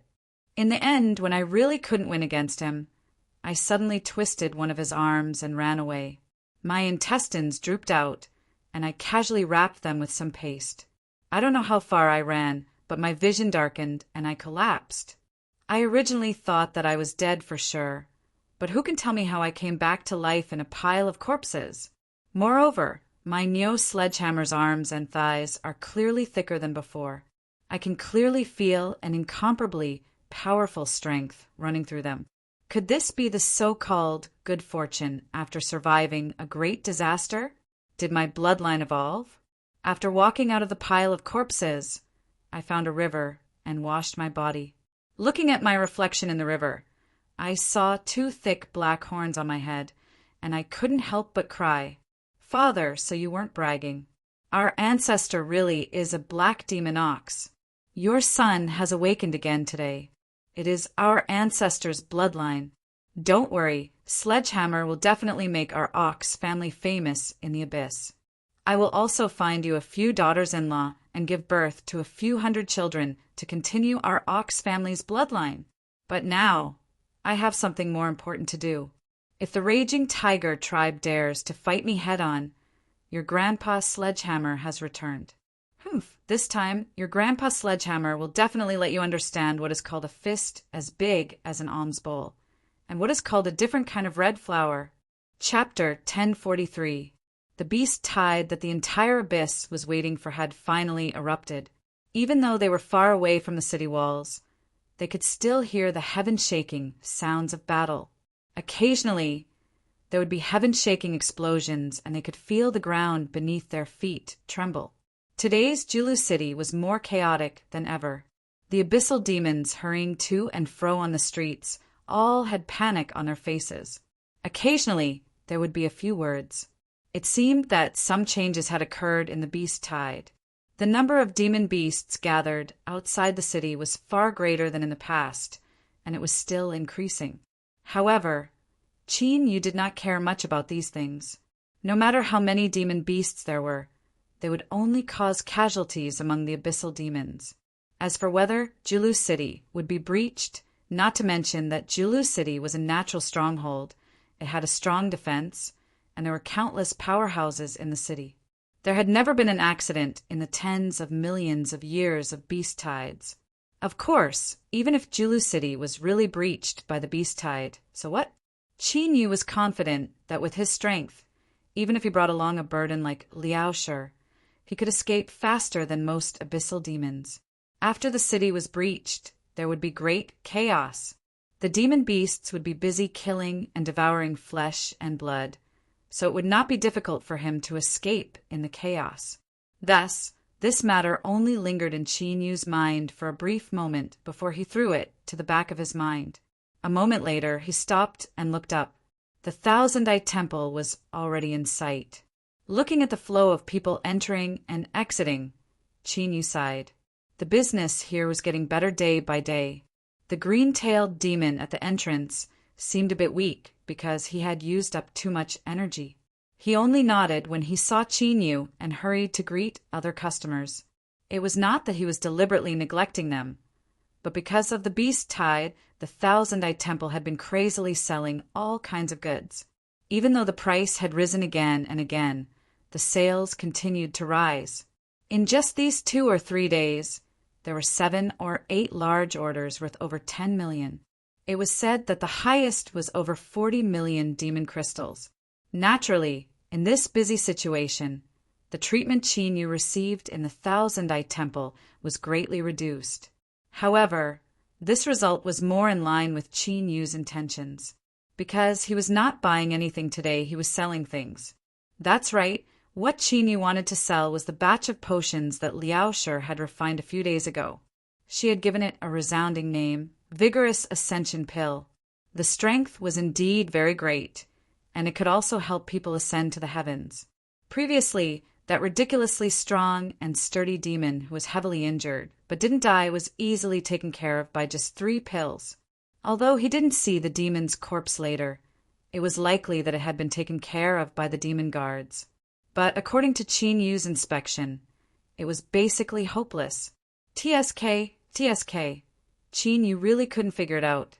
The truth was right before his eyes, so how could Liao Shi still have the face to come up with such a name? Furthermore, what was even more unacceptable to him was that Liao Shi had actually asked him to sell the Heaven Ascension pills in exchange for demonic crystals so that he could purchase more materials. From what she had said, there might have been a very small accident with the Heavenly Ascension pill this time. However, as long as she was just a little more serious, there would definitely be no problem. The next time she refined the potion, it would definitely be perfect. Of course, Qin Yu didn't care about these words at all. So what if he didn't take it seriously? So what if he couldn't accept it? Facing Liao Shi's shameless pestering, he could only pinch his nose and come out to sell her Heaven Ascension pills. It wasn't that Qin Yu hadn't thought of going out and finding a place to throw away the potion. Then he could find some abyssal demons to chat with and borrow their demonic crystals. But Liao Shi seemed to have already thought of this possibility. She demanded that Qin Yu bring the transaction proof back to her. Otherwise, this matter wouldn't end here. Thus, he had come to this place again today. Following the dense stream of people, he squeezed into the Thousand Eye Temple. 2 days ago, the temple had already been extremely noisy. Now, the volume of noise had risen by 2 or 3 levels. Every subordinate demon of the Thousand Eye Temple was surrounded by a group of people who were dealing with all sorts of questions. There was also a long line of people at the trading counter. Qin Yu glanced around and decisively gave up on the idea of asking people. In any case, the line was quite long, so he casually found someone to stand at the back. There was no need to doubt the strength of the Thousand Eye Temple. Otherwise, it would have been impossible for them to blossom in every level of the abyss and establish countless branches. No demon dared to cause trouble here. So although the queue was slow, it was smooth and no accidents occurred. Finally, it was Qin Yu's turn. Behind the counter was a demoness of the demon rabbit race. Compared to other demons, this was a type that had a rather gentle personality. It was said that the entire demon race was discussing the issue of vegetarianism and rejecting any bloodshed. As for why this could be seen at a glance, it was because of the 2 drooping white rabbit ears on her head. In addition, she was wearing a typical rabbit dress. At the very least, in Qin Yu's eyes, this outfit was quite pleasing to the eye. "Dear guest, how are you? What do you need?" Although she was tired, the rabbit girl still revealed a sweet smile. Qin Yu sat down and placed a bottle on the table. "Cough. I have some potions here. Do you want to buy them?" He seemed calm, but when he said this, he didn't have much confidence in his heart. He was afraid that someone would throw the bottle at his face. The rabbit girl was startled. She didn't think that there would be people selling potions during the Beast Tide outbreak. All the demons should be desperately trying to buy them. But this wasn't the key point. If it was a qualified potion, the Thousand Eye Temple could buy it and sell it, and they would be able to earn demonic crystals. "I will." Looking at the potions on the table, the rabbit girl continued, "But before the transaction, we need to do an inspection. You might have to wait a bit." Qin Yu stood up. "No problem, I'll wait on the side." The rabbit girl smiled sweetly. "Then we'll trouble you. We will do it as soon as possible." She handed the bottle to a demon and invited the next customer to take care of it. Perhaps the Thousand Eye Temple's business was too good, or perhaps the potions Qin Yu was selling were not worth mentioning in their eyes. After waiting for a long time, the appraisal results came out. A normal quality healing potion was worth 22,000 demonic crystals. But this was already beyond Qin Yu's expectations. He couldn't help but doubt the Thousand Eye Temple's appraisal standards. Were they sure that this was an ordinary healing potion? Haha, please understand the name of the Great Strength Heaven Ascension Pill. Of course. Qin Yu wouldn't bother reminding them. As for who these pills would end up being sold to, and what kind of storm it would cause, that wasn't something he needed to worry about. As for the price, he didn't have any objections, and, strictly speaking, not including the discount the fox girl gave him last time, Liao Shi was still making a profit. 22,000 demonic crystals, please accept it. The rabbit girl spoke even faster as she handed a magic leather bag to Qin Yu. Please give me a transaction certificate. The name of the demon refiner is Cough Cough, Abyss Number 1. Qin Yu's face darkened. This was one of the reasons why he had come to the Thousand Eye Temple to make a transaction. If he wanted to leave his name, then so be it. Why did he have to be so impolite? He was simply trying to swallow the heavens. Sure enough, all of the surrounding devils, including the rabbit girl, were looking at him with extremely strange expressions. They were basically saying, "Brother, you're so arrogant. So how did you survive until today in our massive abyss?" It will take some time to issue the certificate. If you are willing to wait, then there is no problem. Qin Yu nodded. Do it. If he couldn't get the certificate back, that woman Liao Shi wouldn't give up. After waiting for a long time, he finally obtained the certificate from the rabbit girl. Then he turned and left the Thousand Eye Temple. Although he didn't make any noise this time, it didn't mean that no one had noticed his existence. There were some people in the Thousand Eye Temple who had seen Qin Yu before, and their expressions changed slightly as fear appeared in their eyes. They had thought that Qin Yu had disappeared for the past 2 days because he had been killed. They didn't expect him to appear again today. However, there was still no news from some of the people who had followed him before. Thinking about it, this person was not to be trifled with. Many demons secretly rejoiced that they hadn't made a move. Otherwise, they might have been the ones to disappear today. Apart from that, there was also someone who had noticed Qin Yu's arrival. It was the seductive fox girl. When she was sending off a customer, she accidentally saw Qin Yu. After thinking about it, she didn't go up to him. But after Qin Yu left, she found someone to ask about his actions today. Selling potions. The fox girl frowned, a puzzled look in her eyes. With the wealth that Lu Hua had displayed in his first transaction, there was no need to do so. Moreover, he was only selling some ordinary healing potions. After asking about the type, she immediately recalled that the second batch of materials that Lu Hua had bought from the Thousand Eye Temple just so happened to be the materials needed to refine these ordinary healing potions. Waving her hand, the fox girl sent away the demons in front of her. She returned to the guest room and walked behind the resting old fox. She whispered what had happened. Elder Fox raised his hand and massaged his eyebrows. There's no need to bother about Lu Hua anymore. I've obtained some information about him.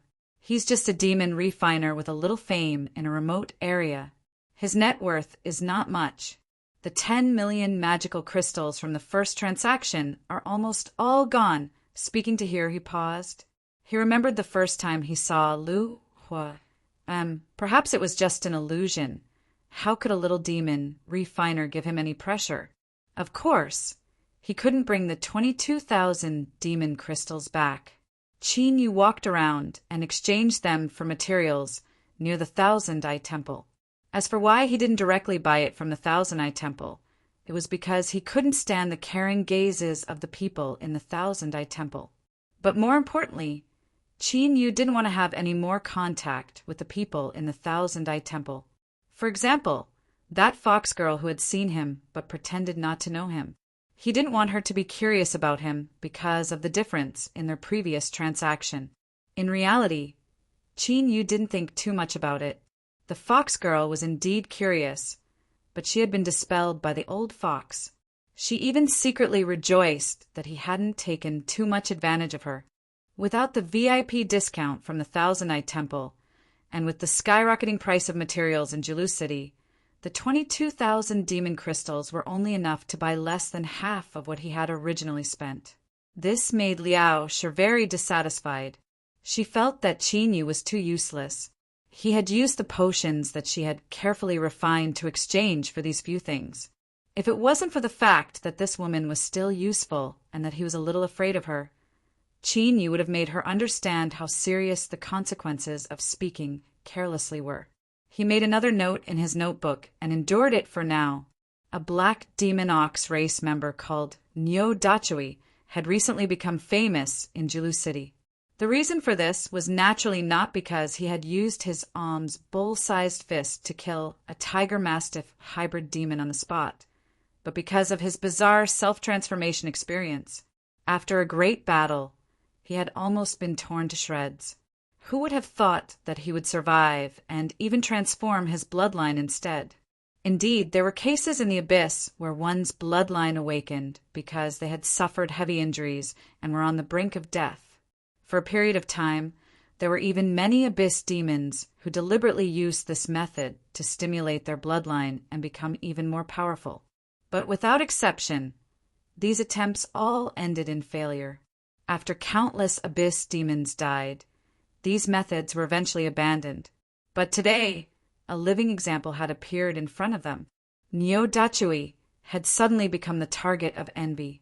It was said that an old and frail black demon ox expert had heard of this matter and said that he wanted Nyo Dachui to be the man of his 8 daughters, so that the black demon ox bloodline could continue to flourish. Leaving aside the question of whether Nyo Dachui could withstand the 8 majestic and strong black demon ox women, just this experience alone was enough to make people envious. After the city lord's mansion deliberately spread the news, Nyo Dachui had already become the target of the Abyss demons who were defending the city walls against the beast tide. Perhaps I can also awaken a stronger bloodline during this tempering? That was what Big Mountain of the Wind Wolf race thought. As a member of the Abyss demon, tribe known for their speed, Big Mountain could not understand why his parents would give him such a name. It seemed that there had been a lot of confusion regarding his name recently. In the future, he would try to reduce it as much as possible. In short, Big Mountain felt that he was not inferior to Nyo Dachui in any way. If Nyo Dachui could awaken his bloodline, then he would not necessarily die. With all these thoughts in his mind, Big Mountain looked down at his nearly torn chest and couldn't help but spit out a mouthful of black blood. His vision darkened. Then the heroic spirit in his heart instantly dissipated such heavy injuries, and they were also highly toxic. Without the antidote, it would be very difficult for him to survive. I am still so young. Although I have interacted with many female demon tribe members, I did not leave behind any bloodline. I am not willing to die like this. Trembling, Big Mountain took out a few magic medicines from his bosom. These were the healing magic medicines that he had spent a large sum of money to buy from the Thousand Eye Palace before he was sent to the city walls. Although the quality was only ordinary, the reputation of the Thousand Eye Palace was still very good. Hopefully, they would do something for him. Randomly grabbing a handful of them, he stuffed them into his mouth, chewed a few times, and swallowed them with great effort. Big Mountain held the wound on his chest. After a while, his eyes suddenly widened, and his body suddenly twitched a few times before he fell to the ground. Quick, quick, quick! Another one has been poisoned. Quickly throw him off the city walls. We definitely cannot let the demon beasts take him as rations. With a plop, the Wind Wolf race's Big Mountain was thrown off the city walls. He became one of the corpses and was buried in the blink of an eye. Chapter 1044. I was very, very serious this time. There is absolutely no problem with the potion I refined. Qin Yu, what kind of look is that? I'm telling the truth. You must believe in my professionalism. Liao Shi had a dissatisfied expression. Her lips curled into an arc that was big enough to hang a row of oil bottles on them. You've only known about the existence of demon refiners for less than 10 days. You want me to believe in your professionalism. Like hell I'll believe you. Moreover, Although I don't know how you managed to sell the potion you refined, I saw the effects with my own eyes. Whoever bought it would be unlucky. Chinyu, because of your incomparably excessive actions, I have been injured and my heart is filled with grief. My emotions are about to violently fluctuate, and it is likely that my aura will leak out. Liao Shi was expressionless. She glanced at Chinyu from the corner of her eyes. Her meaning could be summarized as, I can't control myself any longer, so hurry up and do as you see fit. Chinyu paled. His cheeks trembled several times. He gritted his teeth and roared, What do you want now? Liao Shi stretched out 2 slender fingers. With a light pop, she said, simple, Sell the potion I refined. I want you to see with your own eyes just how popular they are. It is enough to make all the demons in the abyss go crazy for them. I vomit. Chinyu's face darkened so much that it seemed as if water would drip from it.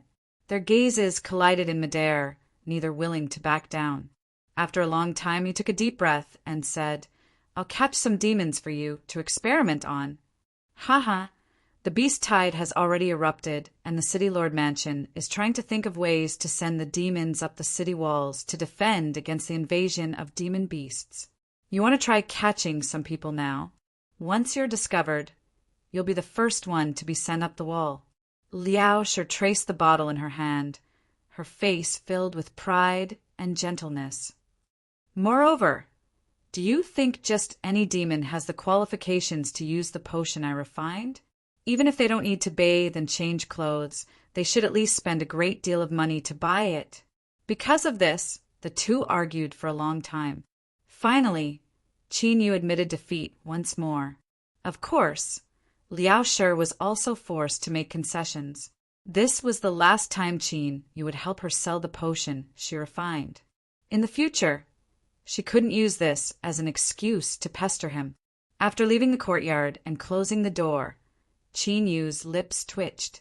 Liao Shi had agreed so quickly just now, and it was precisely because she had agreed so quickly that he felt uneasy.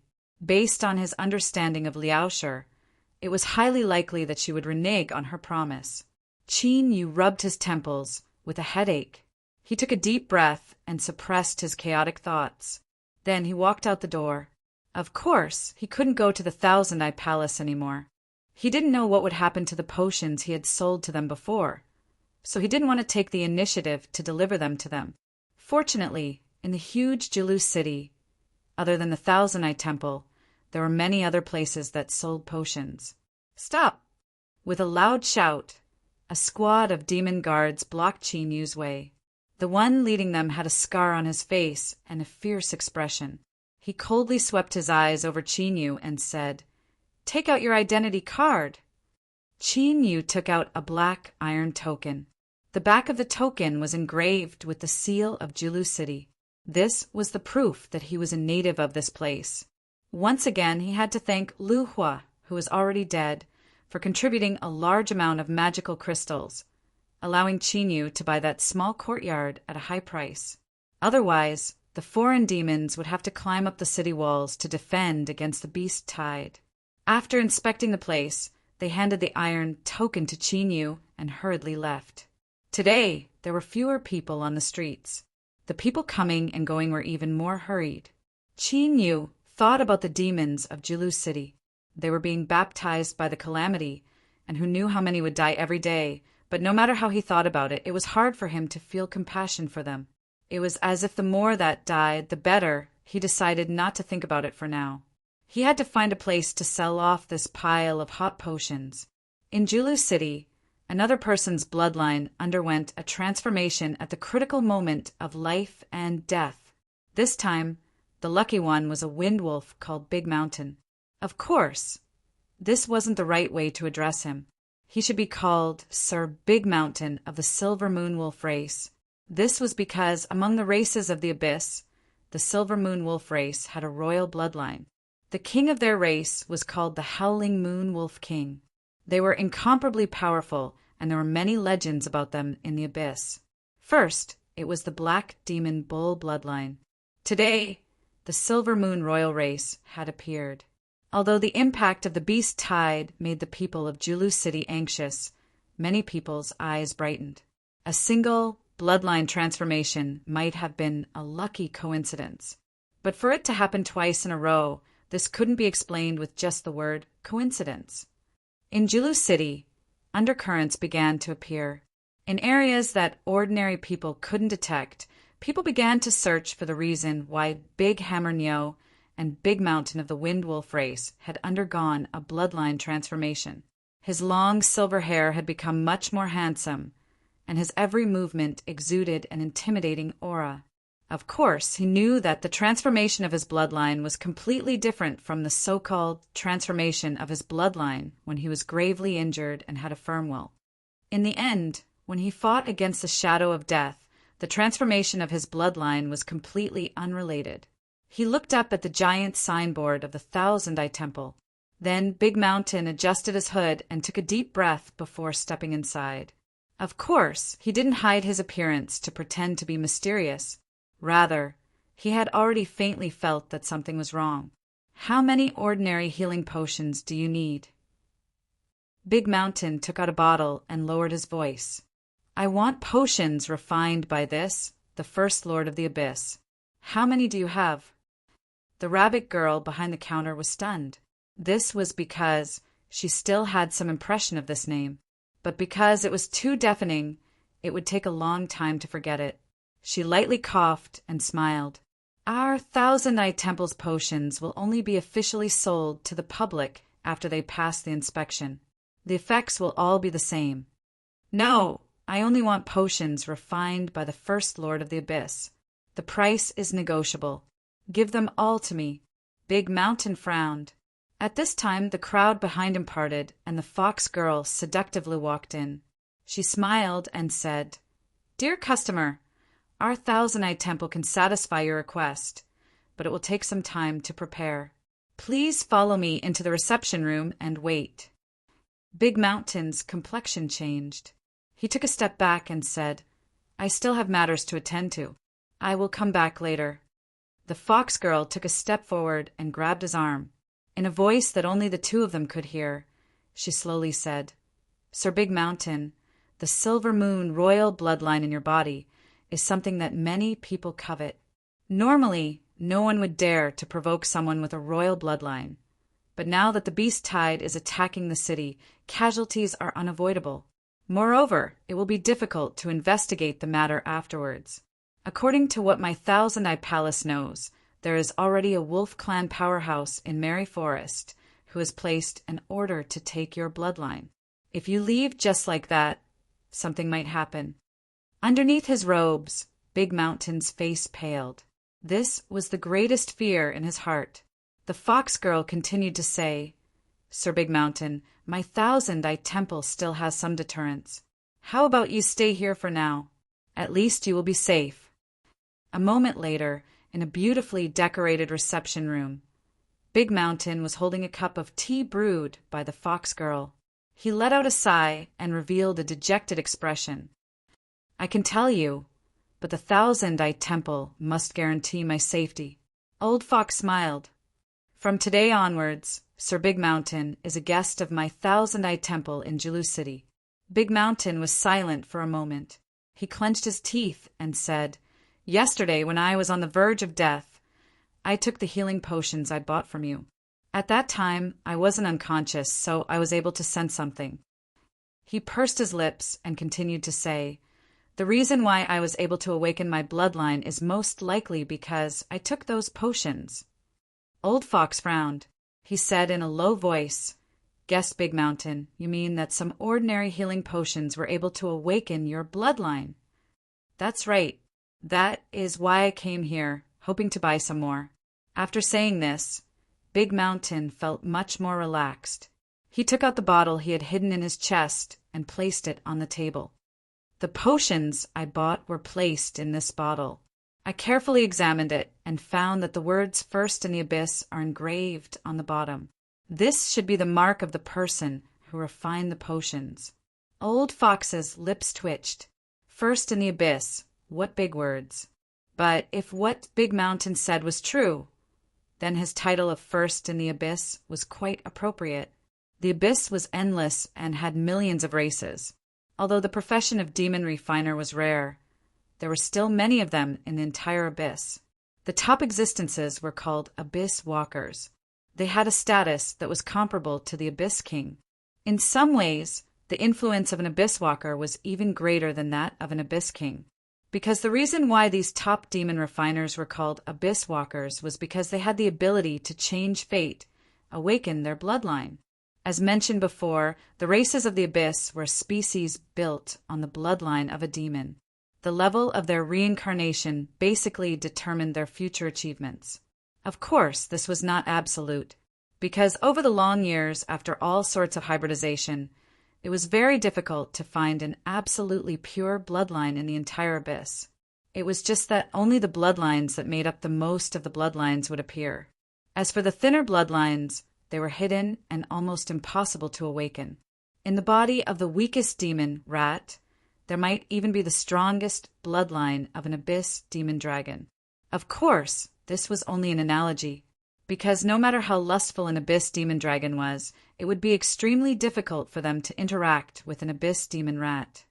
And what the abyss walkers possessed was the ability to refine potions that could awaken the hidden bloodline of the abyss demon race through their powerful demon refiner skills. This ability, in the eyes of any abyss race, was absolutely heaven-defying. It was a power that only the will of the abyss could control. Thus, they were called abyss walkers. This meant that they could descend a portion of the abyss's power. After arranging for Big Mountain to settle down in the giant Deer City branch, Old Fox's eyes flashed. He said in a low voice, "Immediately find the source of these pills. This matter must be kept secret. No one can discover it." After a brief pause, he said, "Also investigate the black demon bull's Nyo-Dachui. Perhaps there is a key point in his bloodline transformation that you and I don't know about." The fox girl's eyes widened. "Steward, you mean to say that the reason their bloodline transformation is because it is only a possibility? Hurry up and investigate. Remember, you must be careful. If you discover anything, immediately report it to me. Do not act rashly." Old Fox took a deep breath, but his heart was still fiercely beating in his chest. A demon refiner that could refine pills that could awaken the bloodline of the abyss demon race was qualified to be called an abyss walker. But an abyss walker couldn't succeed every time. Or, it was more accurate to say that if they wanted to help an abyss demon race awaken their bloodline, they needed a massive amount of time to prepare and countless precious items. And in Giant Deer City, in a short period of time, 2 powerful bloodlines had been awakened. If this was really done by the same person, then the title of #1 in the abyss was well deserved.